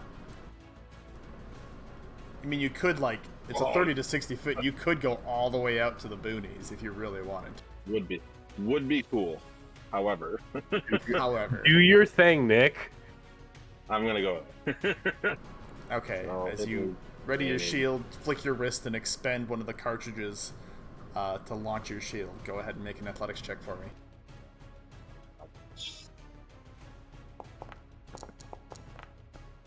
Oh, okay. All right. Yeah, as you your shield gets lodged in the side of the cliffside, you kind of flick your wrist once again, activating the return mechanism and launching yourself across the battlefield, fast enough that they cannot make attacks against you. Oh, so nice. Alrighty. I love that little guy. Yeah, the Fever Shot Bracer is one of my favorites. Alright, that brings us to the Basilisk. Be cool, Basilisk. Be cool. We haven't touched you. We were ignoring you. We respected you. We respected your space. Wait, he's only 25 feet. Yeah, he's gonna come up to Ebrin. Seeing the commotion that's going on is going to trigger a fight or flight instinct in the Basilisk, who is going to choose to fight. And he's going to run up to Ebrin. Well, but before he gets all up close, is he up on a ledge? Does he lose any distance for that? He does not. He's hurt and injured. You mentioned that earlier, bro. His leg's been cut. Does he get If anything, it's probably easier to go down because it's only a few feet down. It's barely 5 feet of a ledge, my dude. Yeah, no, he gets his whole 20 feet of movement. Woo! That's a lot for a to, Basilisk. For, like, come on, man. So I'd still be 5 feet away. Right, you are next to him. You're not on top of him. Okay. And using his attack, he's going to attempt to bite Ebrin.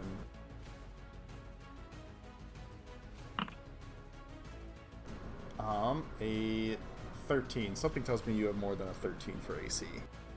15. Miss. Yeah, no. He, in his injured state, does not have a secondary attack, so he is going to use his entirety of his turn. Which brings us to the bottom of the round. No! We were trying to domesticate you. Stop it. Sit. Bottom of the round, Sit down. face Ebert, fighters watch get its added jaws. to- It eats stone. Get added to the initiative order. And that'll bring us back to Tilly.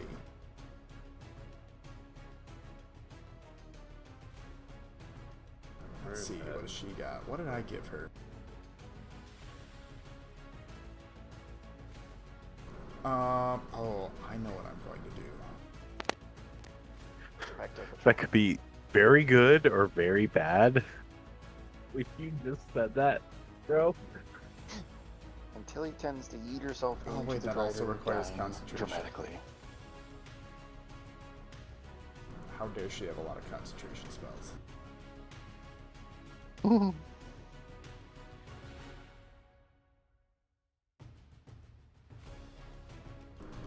Okay, well, Bless is a bit more important to her, so she's going to instead, targeting the Drider, seeing it as the bigger threat, is going to cast Ray of Frost. Respect.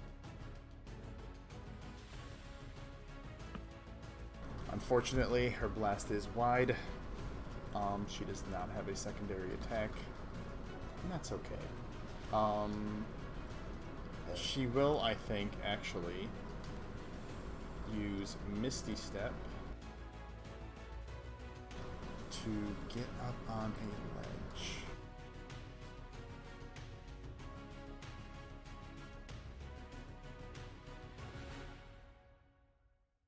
And that'll be as far as she gets this turn, just getting out of the main combat zone, seeing as how the Basilisk is focused on Ebrin. That'll be her turn. Oh no, it's your turn. Amazing. I look at Tilly, and I look at this rider because we're face to face. I take a very, very succinct bite into this hot pepper, and I go, "Oh, you're giving me acid indigestion." And as a bonus action, I am going to Dragon's Breath this creature. Now, see, it won't let me fucking do the bonus action, dude. Do I have to do an action first and then a bonus action?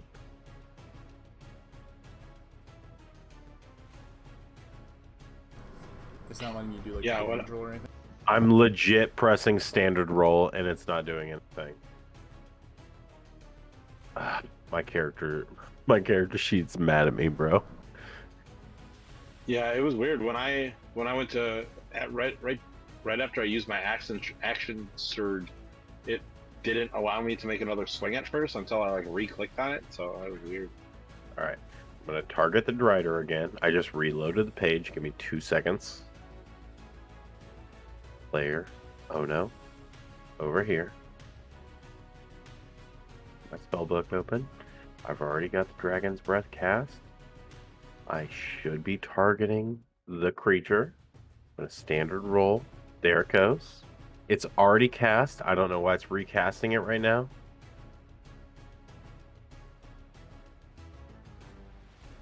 Ah, damn it. All right, well, I have to cast the spell again, even though I've already cast the spell.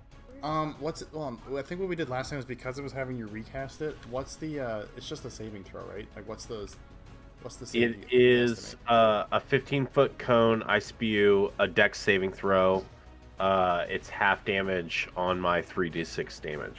Excuse me. All right. Just roll 3d6 because it failed. Okay. I remember we did that last time too, because like if you continue to use it, it like wants to cast the. Yeah, spell. it See, now constantly wants to do it. And now it's not good yeah. for the damage roll. It's so whack. Wild. I don't know what's going on. So yeah, that's my bonus action, and I Ooh, there is not. Ooh. What? I said, ooh. Beyond Big Tune and the Clockwork, you would see the glimmering light that gave them advantage on the attack dissipates as it failed its con save. Oh, sick. Wow. I thought I was losing concentration. I was like, no, That's wait, what I thought. I was like, oh no. I just burned you.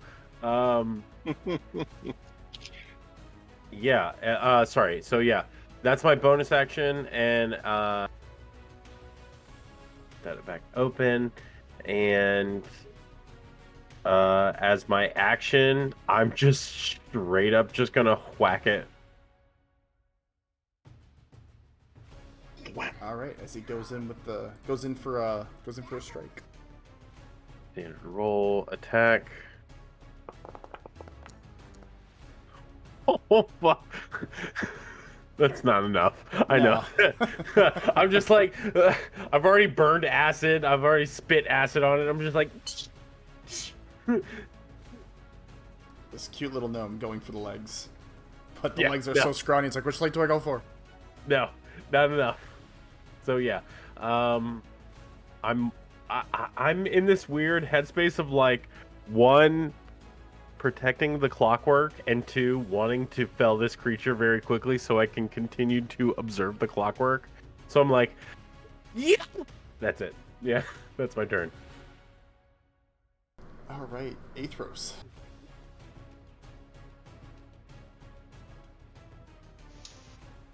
Athros, you can kill the basilisk now. Drop it I fast. thought he's your friend. No, drop it fast. We I don't think wanna he's be our alright. friend. Okay, cool. I trust your instinct. Yeah, I'm just gonna use Sacred Flame on Drider again. Yeah. Okay.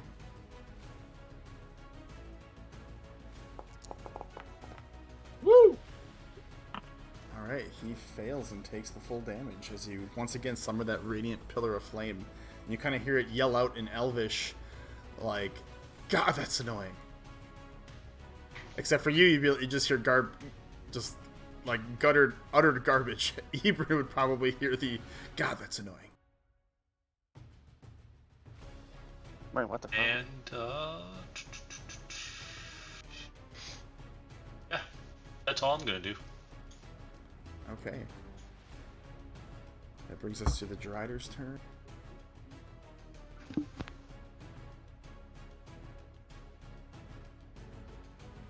What is it gonna do? It'll make a few strikes with its longsword, I think.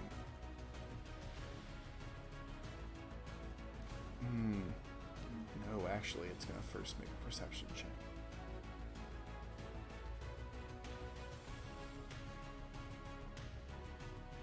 One. It doesn't even know where it is. Let's see. What's the distance? It stabs its own legs off. Ah!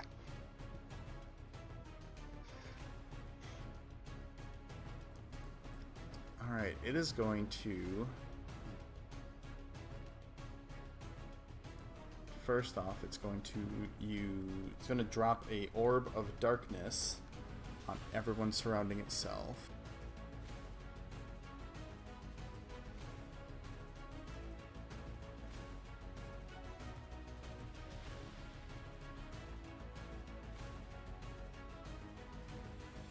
And it's going to try to run away from the party. I ran away. Sorry, my wife. So it's going to move away, No. but Do I get an attack of opportunity? it'll be at Yeah. disadvantage because you're in an orb of darkness. Oh, that's what's going on. Fuck. All right. Yeah. All right. So with the Clockwork Soldier I for that see matter. absolute horror. I can live. Gonna make an attack roll against it with disadvantage. Actually, I should make sure you're within range of it first. Can. Fuck. It has to be a melee, not a spell attack, right? Correct, unless you have Warcaster. Copy, which I don't. And at disadvantage. Not good. That's gonna miss.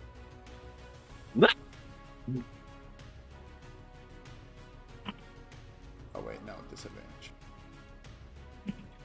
Yeah, it's gonna miss too. As the soldier, not the soldier, the Drider is going to begin running the fuck away from you guys. You scared? Running away. Make its way that way. The sheriff will get an opportunity attack as well.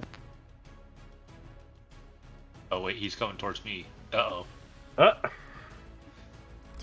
Guys, help! You got this. Yeah, it's gonna be a minute. And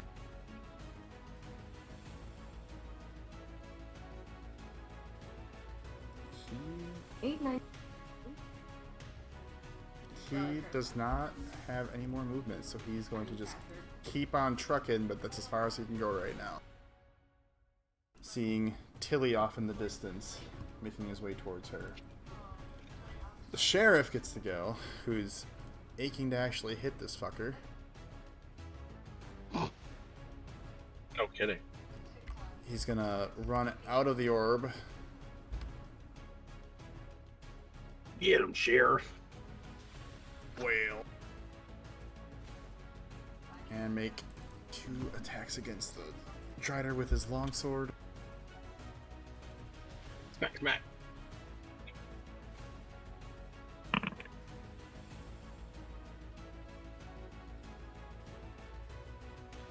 Critical hit, not a critical miss. It's gonna be a miss Critical hit. as he goes in for his second attack. We're gonna start feeling That bad for one's the going sheriff to here in a hit minute. though. Never mind. Thank God. There we go. All right. Let's go, Sheriff. Damn, okay. As he hits the Drider and like nips off one of the legs, it being super wounded, it loses focus on its darkness spell. Let's go, And, Sheriff. Everyone who was in the globe can now see once again. He does not have his short sword drawn, so he can't make a third attack. But he's going to just continue tailing this creature, which will bring us to Miris. Alright. I think I'll move up to the Drider and use Green Flame Blade. The iconic cantrip from Miris. Right? To be fair, it's so good. Bread and butter, baby. Bread and butter. It is. To be fair, So this is just like an enchantment on a weapon, right? Technically.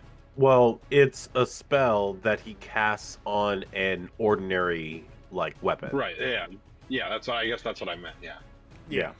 Because I guess then every single time that he uses that, especially successfully, Big Tune is just a little bit like, "Damn, I wish I had that." In Taking my notes. head canon, I always imagine like Miris like whipping out his blade from the like his sidearm, and like as it's unsheathed and he's casting Green Flame Blade, that's kind of what happens. Is like Yeah. within the like unsheathing, he is doing the incantation and turning an ordinary blade into a full magical. For reference, Miris, that is going to hit. You should actually be able to roll damage straight from your green flame blade. On your sheet now. Let's go.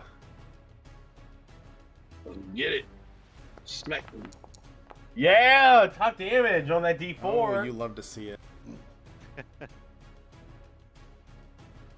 As you utter your infernal incantation for Green Flame Blade, your blade radiates this brilliant green fire, and you slash at the Drider, watching it get engulfed in this energy for a moment. You see that there's charred bits of where like it's been stabbed previously that kind of cauterize itself closed from your strike, but it is still standing. However, it is on its last legs. did that also include Six his that remain. hex damage? Oh, right. You get to add your hex damage on top of it too. Yeah. So Sorry. go ahead, my dude.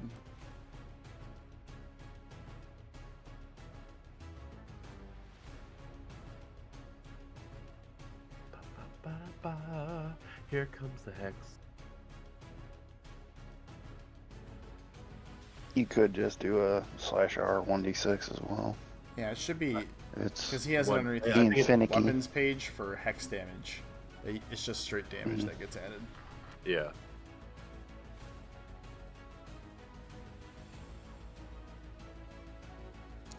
There we go. Oh, For an extra 5.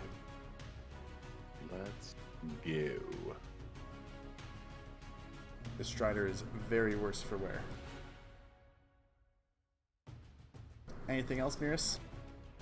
No, that's it. Woo! That'll bring it to our Clockwork Defender, who is going to once again run up and attempt to slam the Drider.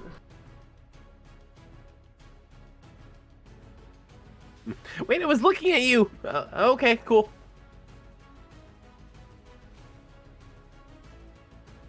And with the Sheriff behind it, they will have advantage due to flanking. I guess technically Miris would have had that too, but his attack still landed.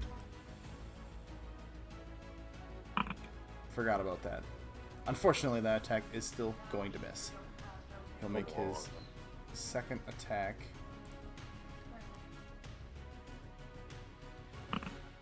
That one will hit as it goes in for a slamming strike. Oh, and yes. crushes the Drider onto the ground. It's weird black colored blood begins to like emanate onto the floor, dropping its longsword onto the ground. It is dead. That brings us, and you just hear like the Clockwork Defender just uttering the word protect. Successful protection! Successful protection! Log that in your memory banks! Alright. Spider. Tank's probably still pissed at me, isn't it? It's Bro. pretty irritated. Don't you look at me. Don't. Nope. It's Nope. going to run up to oh no. Are you? I Oh, haven't touched you yet! I'm trying to preserve your innards for science!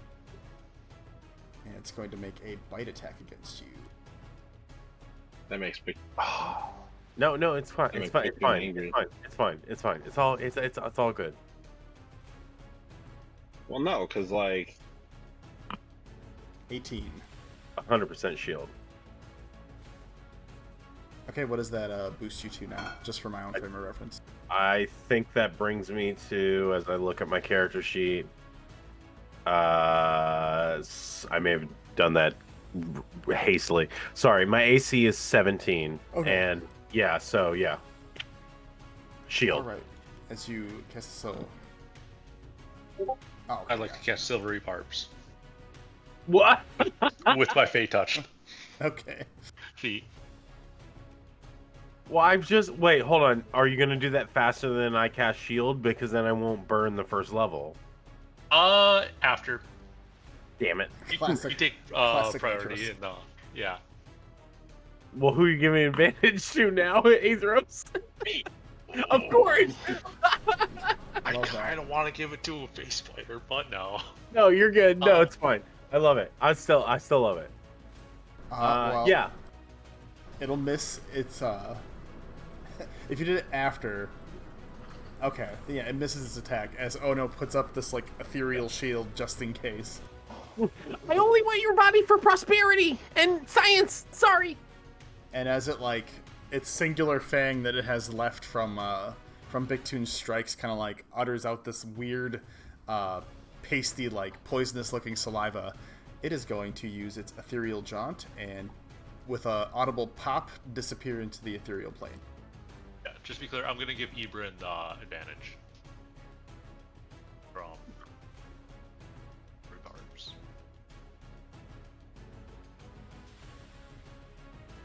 And you're gonna give Ibrin the advantage. Good to know. Yeah. Okay. And that'll be that phase spider's turn, which will bring us to Big Toon. Not Big Toon, Ibrin. Well, I didn't really want to kill the dude, but you know. No, Yes, you just got it drag it now. out. And I will attack the Yeah. basilisk. Okay, for the basilisk, so because you are within 30 feet, if you do not want to have to roll to save from its gazing effect, you would have to roll with disadvantage as you divert your eyes from looking at it. You know what then? I'm going to cast a Ebron's spell. first encounter with a basilisk. All right, and what are you going to cast? Oh, I got a con saving throw. Bruh. What did I roll? Come on, man. Oh, you rolled a 10. I'm going to cast. You're I'm gonna going to cast darkness. Okay. So Wait, why? it can't see anything. Yeah, why am I getting hit with the petrifying gaze? Yeah. Oh no. Oh, because you're still targeted. I didn't mean to. I just put it as You're good. info. My bad, dude. I was like, damn, did you double his petrifying gaze with one No, eye? No. Nope, you were still targeted from the spider. Okay, fair. I was like, god damn, this basilisk, we should have reared this basilisk, guys. You're good. I'm going to disengage and get out the way. All right. By leaving its range, it will have a disadvantaged attack of opportunity against you. With disengage? Oh wait, disengage. Never mind, you disengaged. I misheard that part. I just heard, getting the fuck out of dodge. It's all good. All right, never mind. Yeah, you're good. That's fine. Damn, bro, you literally So I imagine plotted him like a seeing squid. this for the first time would just see my eyes just turn bright red and the black veil just dissipate off of Ebron and surround the area, and then he just pops out of this giant wall and is now against the other wall. You inked Hey, him guys. like a squid. Coward. No, he inked him like a squid. That's a natural defense system in the ocean. Coward. Titans would Fight him. Titans would hail him as a hero. Is that your whole turn then, Eben? Just to clarify, the darkness is an action itself, so I'm not allowed to do an attack action, correct? Also, how did you move 45 feet and not 30? Wait, he was right in front of the creature, right? Did I go an extra little bit? Yeah. You went. Yeah, you went 55 Okay. feet. You can move up to 30. There you go, bud. Yeah, There you go, okay. buddy. There's third. Oh, That's either or. way. Yeah. Just because you disengaged. If you would have used dash instead, you would have been able to move your 55. But disengage just gives no opportunity Yeah. attacks. That's good. what I was thinking. It's all good. I don't have an attack ability using darkness then, correct? Correct. It's just a globe of darkness that prevents sight. You inked him That- like a squid. Actually, real quick. Could I retract the way I move, or do you just want me to keep it as is? I mean, 'Cause I don't know, for some reason I was thinking I could go way the hell over here, but if I can only do 30, I'd want to be over here. I'm fine with leaving it the way it is, too. I don't feel like it's going to Let's flip a dictate too coin. much. Mirrors, flip One, a I can move coin. over here. Two, I stay. You would be able to move. You roll the 1. Go for it. I don't care. If you want to go by. Right here. Yeah, do you want to be up here by me? I'm just going to go behind Big Tune right there. Hey, buddy! What up? I left you a giant thing you could kill in that dark circle. Just gotta go in You there. inked him like a squid. coward. Stop can I calling just him see coward. that, I more or less just created a giant void of emptiness. You inked him like a darkness. squid. As this conversation I'll give him a pat on the takes back. a Good luck. long time, more than 6 seconds, it'll bring us to Big Tune's turn. Well, hold on. Yeah, can That I see into that? You can see.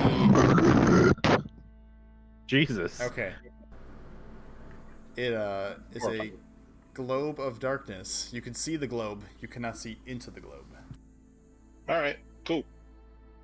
Well, I will stay. Actually, move one over to actually protect Ebron in case it comes after him. Nick, not that I want you to do it, but for meme's sake, I want you to fire magic missile into the darkness. But don't, no, but don't, but don't. As much as I want to, I know, I no, agree for with you. real, I think don't. it'd be great. Don't, please don't. Actually, no.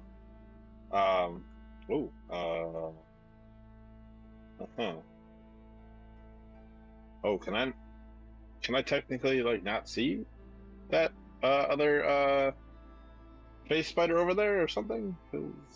Or am I just having problems? There was Whoa! one phase spider is still off in the distance, like on the top left side of the map.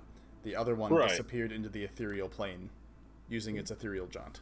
So there it is. Okay, never mind. Yeah. Just had to re-click on it. No, it just wasn't allowing me to do what I wanted to do, which is cast Firebolt at it. At the other phase spider, to be specific. Okay, gotcha.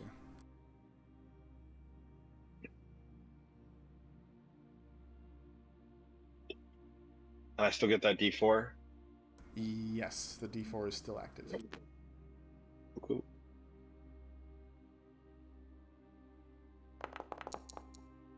I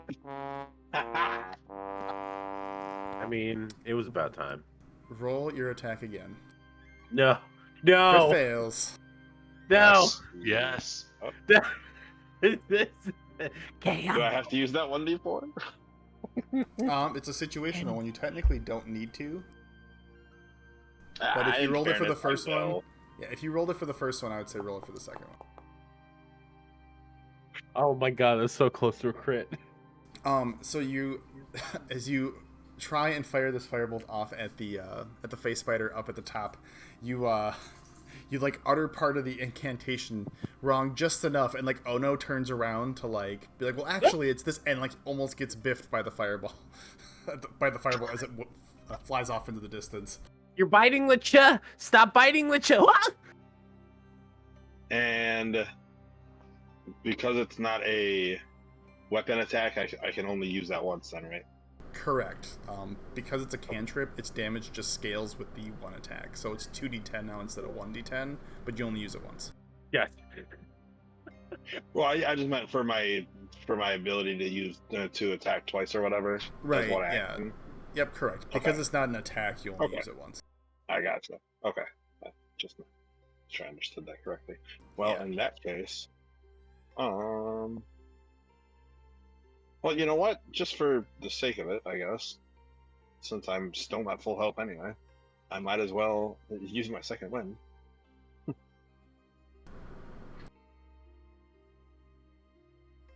Let's go. Okay. Hey, Ooh. almost. 13 That's nice. points. That's pretty good. If I would have maxed it out, I would have maxed myself out, but good enough. What do you? All right, well, I guess I will. Can I turn my attention back towards the castle, like the globe of darkness, technically? Yeah, you could. Okay, just to make sure I don't get like flanked. Surprised, caught off guard, etc. Right. Yep. Not that there's a spider in the ethereal plane. Oh yeah. Actually, great question. Great. Thank you for reminding me of my other question. This is not a question for now because I wouldn't do anything with it anyway because I have that ability. But with it, you said it. Well, I mean, I guess technically I don't know. Pictoon does not know that it went into the astral plane. It just knows that it disappeared. Ethereal. But is it that would not be affected by if I had blind sight, right?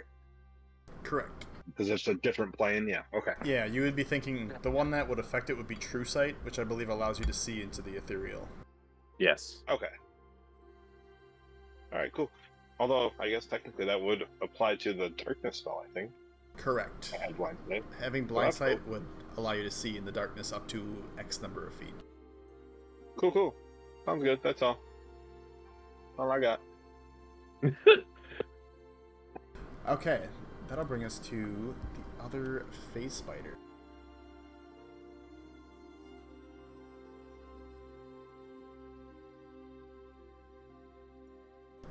is for some reason not letting me move the turn order. It's fine. We'll figure it out. This phase spider is going to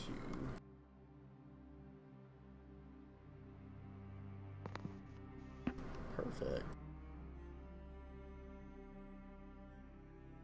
I just lost my ability to control things. I'm going to reload Foundry. Boundary, why are you messing with us so hard Oh, tonight? Yeah, tonight's a weird night. It's because it's the 1st of October. Spoopy season. It's spoopy season, boys and Remember girls. the 1st of October? Oh my god. There will be an October the 13th, or Friday the 13th this year. Yes, there will Yeah, looking at my calendar right now, yeah, you are absolutely correct. Hell yeah. That's a day after my my beautiful wife's birthday. Just love that I initially said there will be an October the 13th. Oh no! The Friday the 13th on October. Boo! It's going to make a bite attack against the sheriff.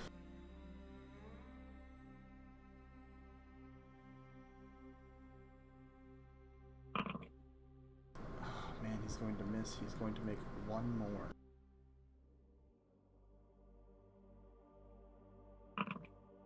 That one will hit, and the sheriff has to make a con save.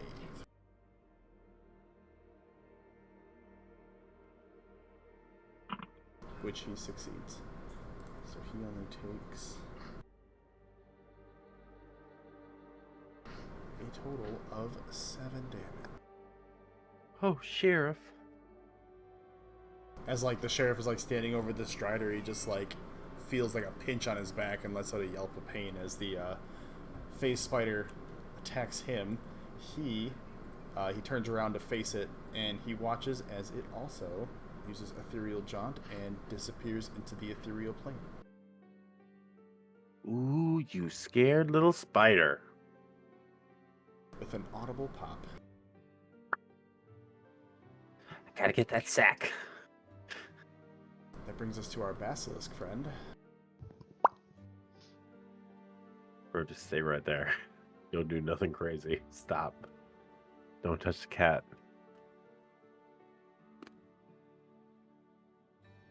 Hold on. I gotta think about this one. So, a question about my spell. Yeah. He is not that smart. Okay. Magical darkness spreads from a point within range, fill a 15-foot radius sphere of that duration. So if I made that point of like the epicenter his face, does it move with him? No, it's just that No, location. It can only get, well, you can attach darkness to objects, but you cannot attach it to living creatures. So you could do it like a helm or like a rock or whatever, and like hypothetically, if you attach it to a dagger and you stuck that dagger in a creature, you could technically attach it to a creature as long as the dagger stayed in place. Yep. But you can't directly attach it to a creature. So even if you put the point of center, the creature's face, it's still going to be hovering in place on that center, even if the creature moves. Gotcha. Like if I made you caltrops, and then you got a caltrop stuck in the bottom of its hoof, and then you cast darkness on the caltrop, it would work. Interesting. Did not hear Ebrin leave. He would probably pop out a place that he's familiar. So we're going to go the direction of Tilly. No! And it's going to make an attack against Tilly.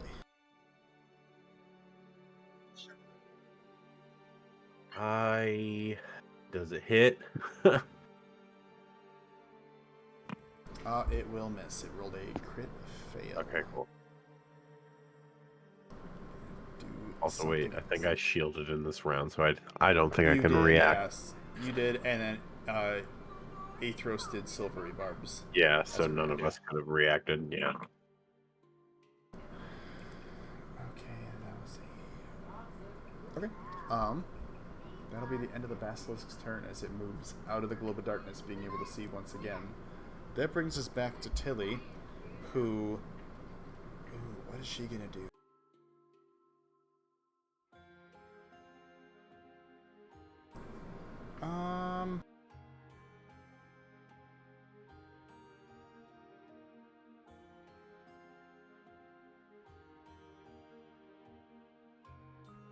Sorry, I realize that NPCs don't automatically get their spell slots. Yeah. So You gotta do math. had to do some math for a second there. Tilly, I think, is actually going to...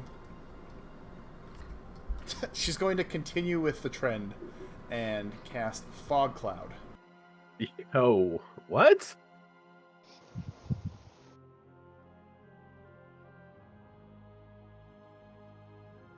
Go ahead, Tilly.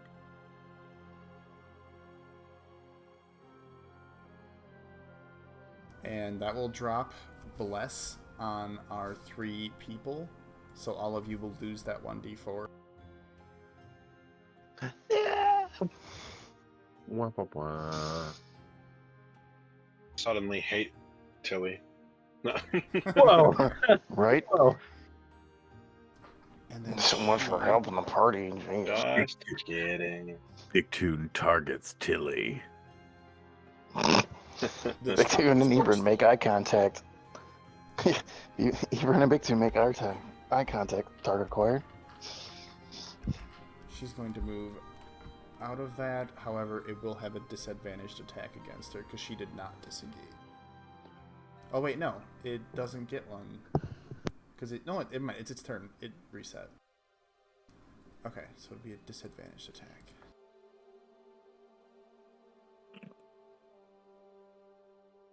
What is her AC?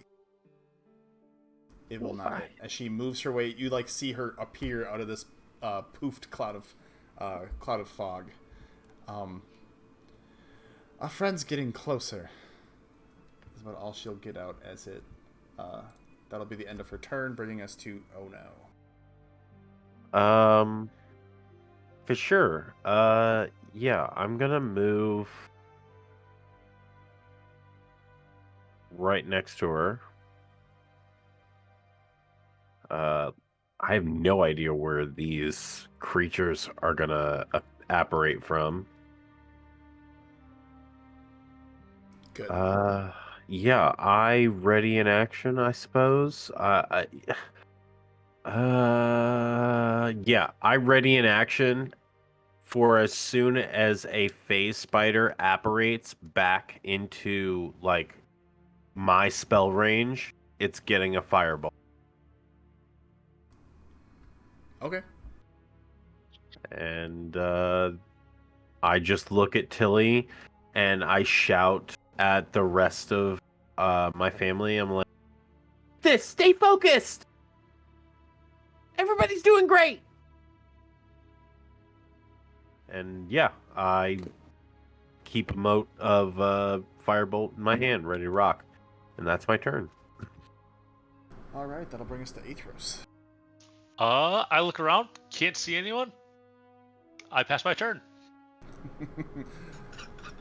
Okay. Well, nothing I mean, for like, you. yeah, that's fair, because, like, I did the same thing. Yeah, that's exact right. That's yeah, great. I'm good right here. That'll bring us to the sheriff, who probably going to be in a similar boat. He's going to move up to the edge of this side here, and he's going to just ready an attack if it appears within 5 feet of him to swing with his longsword. Nice. That'll bring us to Miras. Alright. Yeah, I think I'll just move and that'll be about it. Your hex, can he shift his hex while this creature is in the fog cloud? Does it specify that he has to be able to see the creature? Does it? Let me see. I'm looking. Sorry.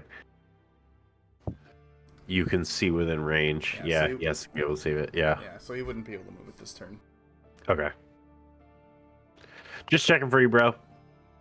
Okay, thank you. Seeing no creatures, the Fucked up. Clockwork Defender is going to be like seemingly since he can't see anybody, he's gonna like get ready to go into like a standby position. Nice. And that'll be its turn. That'll bring us to the first of the phase spiders. It's going to appear out of the ethereal plane right here, which would trigger Ono's attack of his what do you want to call it? Prepared attack action. Eve. Excuse me. Boop. Boop. Spellbook. Oh, firebolt.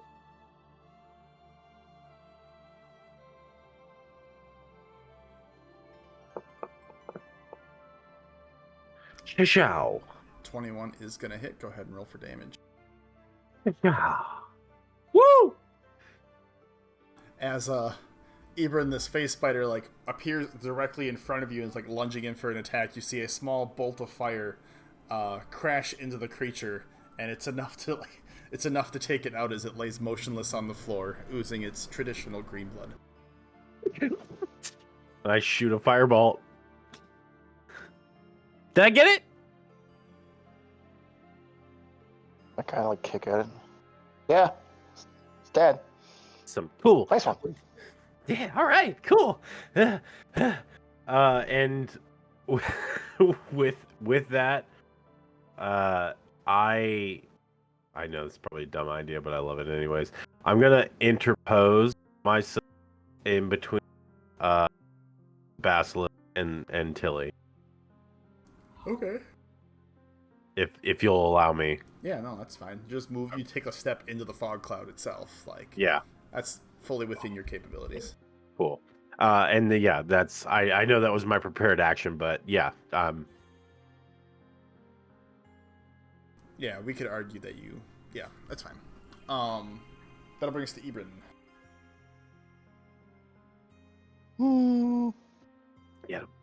Yeah. Can I hold an attack action and bonus action, or just action? Only an attack action. Or like Can an action to I- do something, like I cast a spell. Like it doesn't have to be an attack, but it has to be an action. Yeah.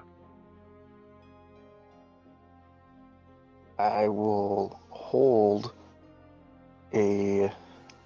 Can I hold a feat as well, or just Are you talking about sharpshooter? like essentially? Could I hold Could I hold sharpshooter, psionic arrows for when the other phase spider appears? Yeah, Well, I mean, sharpshooter's not tied to like it's not like you have to directly like say I'm like sharpshooter isn't an action that you're triggering. It's just an effect that you can choose to apply on your attacks. So Yeah. you don't have to do anything to hold sharpshooter. It's just automatically able to be applied if you hit with it or if you decide to make an attack. So if you would hold hold- your attack, you can choose whether or not to use sharpshooter when you make the attack.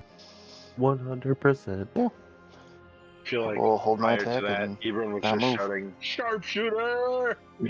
Yeah. Right?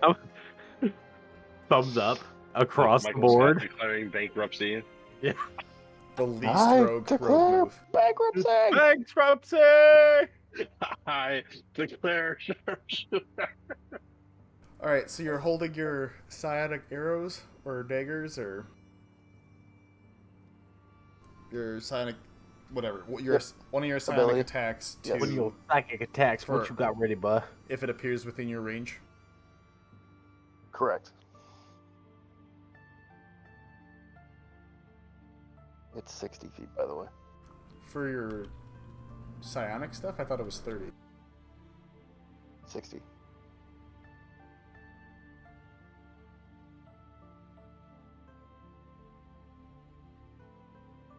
It is I thought not it that was I don't 60. believe you. I'm just verifying. Yeah, Yeah, 60 sure feet. enough. Psionic blade, 60 feet. Dang, that's good. Okay, awesome. 60 feet. Okay, Not bad. Not bad. big two. Get him, kitty! So, pardon me. That's my bedtime. Well, I would have seen would I have seen this basilisk exit the dark before the fog cloud? You would have been able to catch Would I- like part of its motion between the two sets of rocks that you're Okay, like so next like to. enough that enough that I could like I would understand that it's not where it was. Yeah, and like when Tilly came out of the cloud of fog, she did say too that our friend's getting closer, so you could probably put two and two together that it's somewhere on that left side over there. All right, well, fuck it. Guess I'll try to huck a firebolt at it. Oh shit. I'm sure it's going to be at disadvantage, right? It would be, yes. Roll 2 nat 20s. Right. I almost clicked advantage. That would have been really funny. Okay, those are not. I rolled a 2.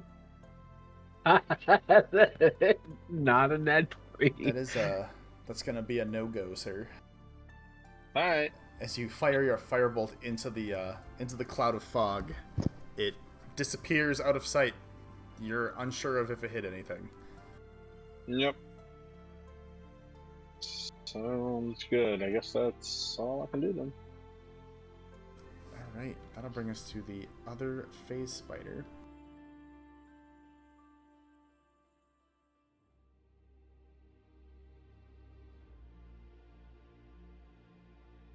Which will come out of the ethereal right there, which will trigger Ebrin, your psionic attack.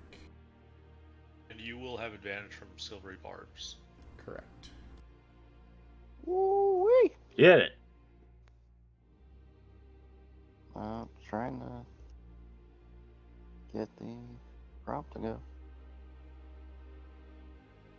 Might have to target it. Yeah, I did already. Advantage. Woo! 23 will hit. Go ahead and roll for damage. Just to keep fairness as fair, I didn't declare sharpshooter because we were doing all the commentary. That would have been a sharpshooter shot. So -5 is 18 if you want to play that way. Otherwise, I am. No. That would have been done before you did the rolls. Like, before you rolled just now. I didn't hear anything about you saying, I'm going to do sharpshooter with this attack. I heard, I'm going to hold my psionic attack. Right, we were messing around with this stuff beforehand. Are 2 people near it? No, only 1. Okay, so no sneak attack. Normal damage. Well, no, sneak attack, you can... Wait, no. Nope, because it's a reaction, not a stand... Like... You would still be able to apply sneak attack if you want to, because you have one person who's next to it. I think we've changed our ruling on you getting advantage immediately on the attack to having multiple people, not just one. But you still can roll the dice for sneak attack to apply that damage. Because the other condition applied of there's an ally within 5 feet of the creature. So, 21. 21. Damn.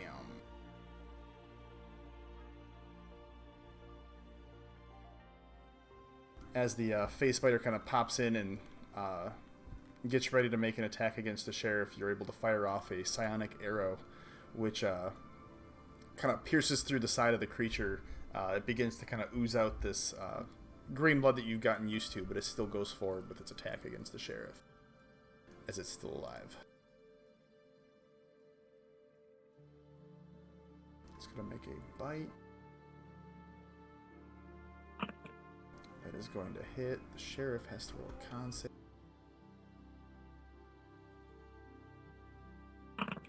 That is going to succeed, so the sheriff only takes the basic damage.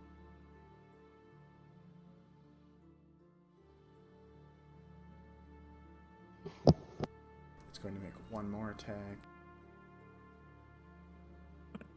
But that one is going to miss as the sheriff is prepared for it and kind of just like blocks it with his sword.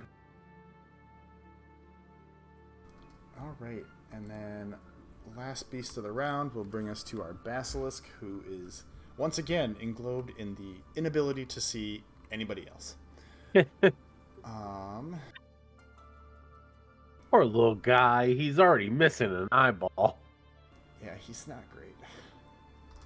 Perception check to see if he understands where people were running to. Or if he's intelligent to know, like, maybe this is his time to just run away. Yeah, he's not that great. He's going to... I was going to say. His intelligence is... His fight or flight is just fighting right now. He's hasn't taken any damage this entire combat so far, so... He's going to move up and see what seems to be a silhouette somewhere in this darkness here. But going to lash out at it. Whether or not it's a rock or not, he does not know. But Okay. it'll be... Oh no, that he's going to attack at disadvantage. With his feet. He cannot see you, which means that his gaze has no effect. But that's on your turn anyway.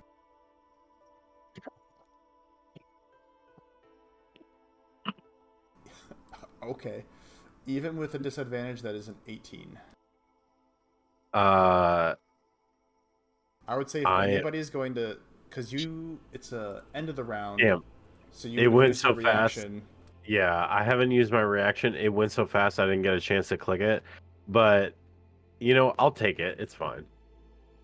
All right. That'll be 15 damage. I did my job. It's 10 piercing plus 7 poison. Not 10 piercing. It's 10 plus... Jesus, my math is awful. You're good.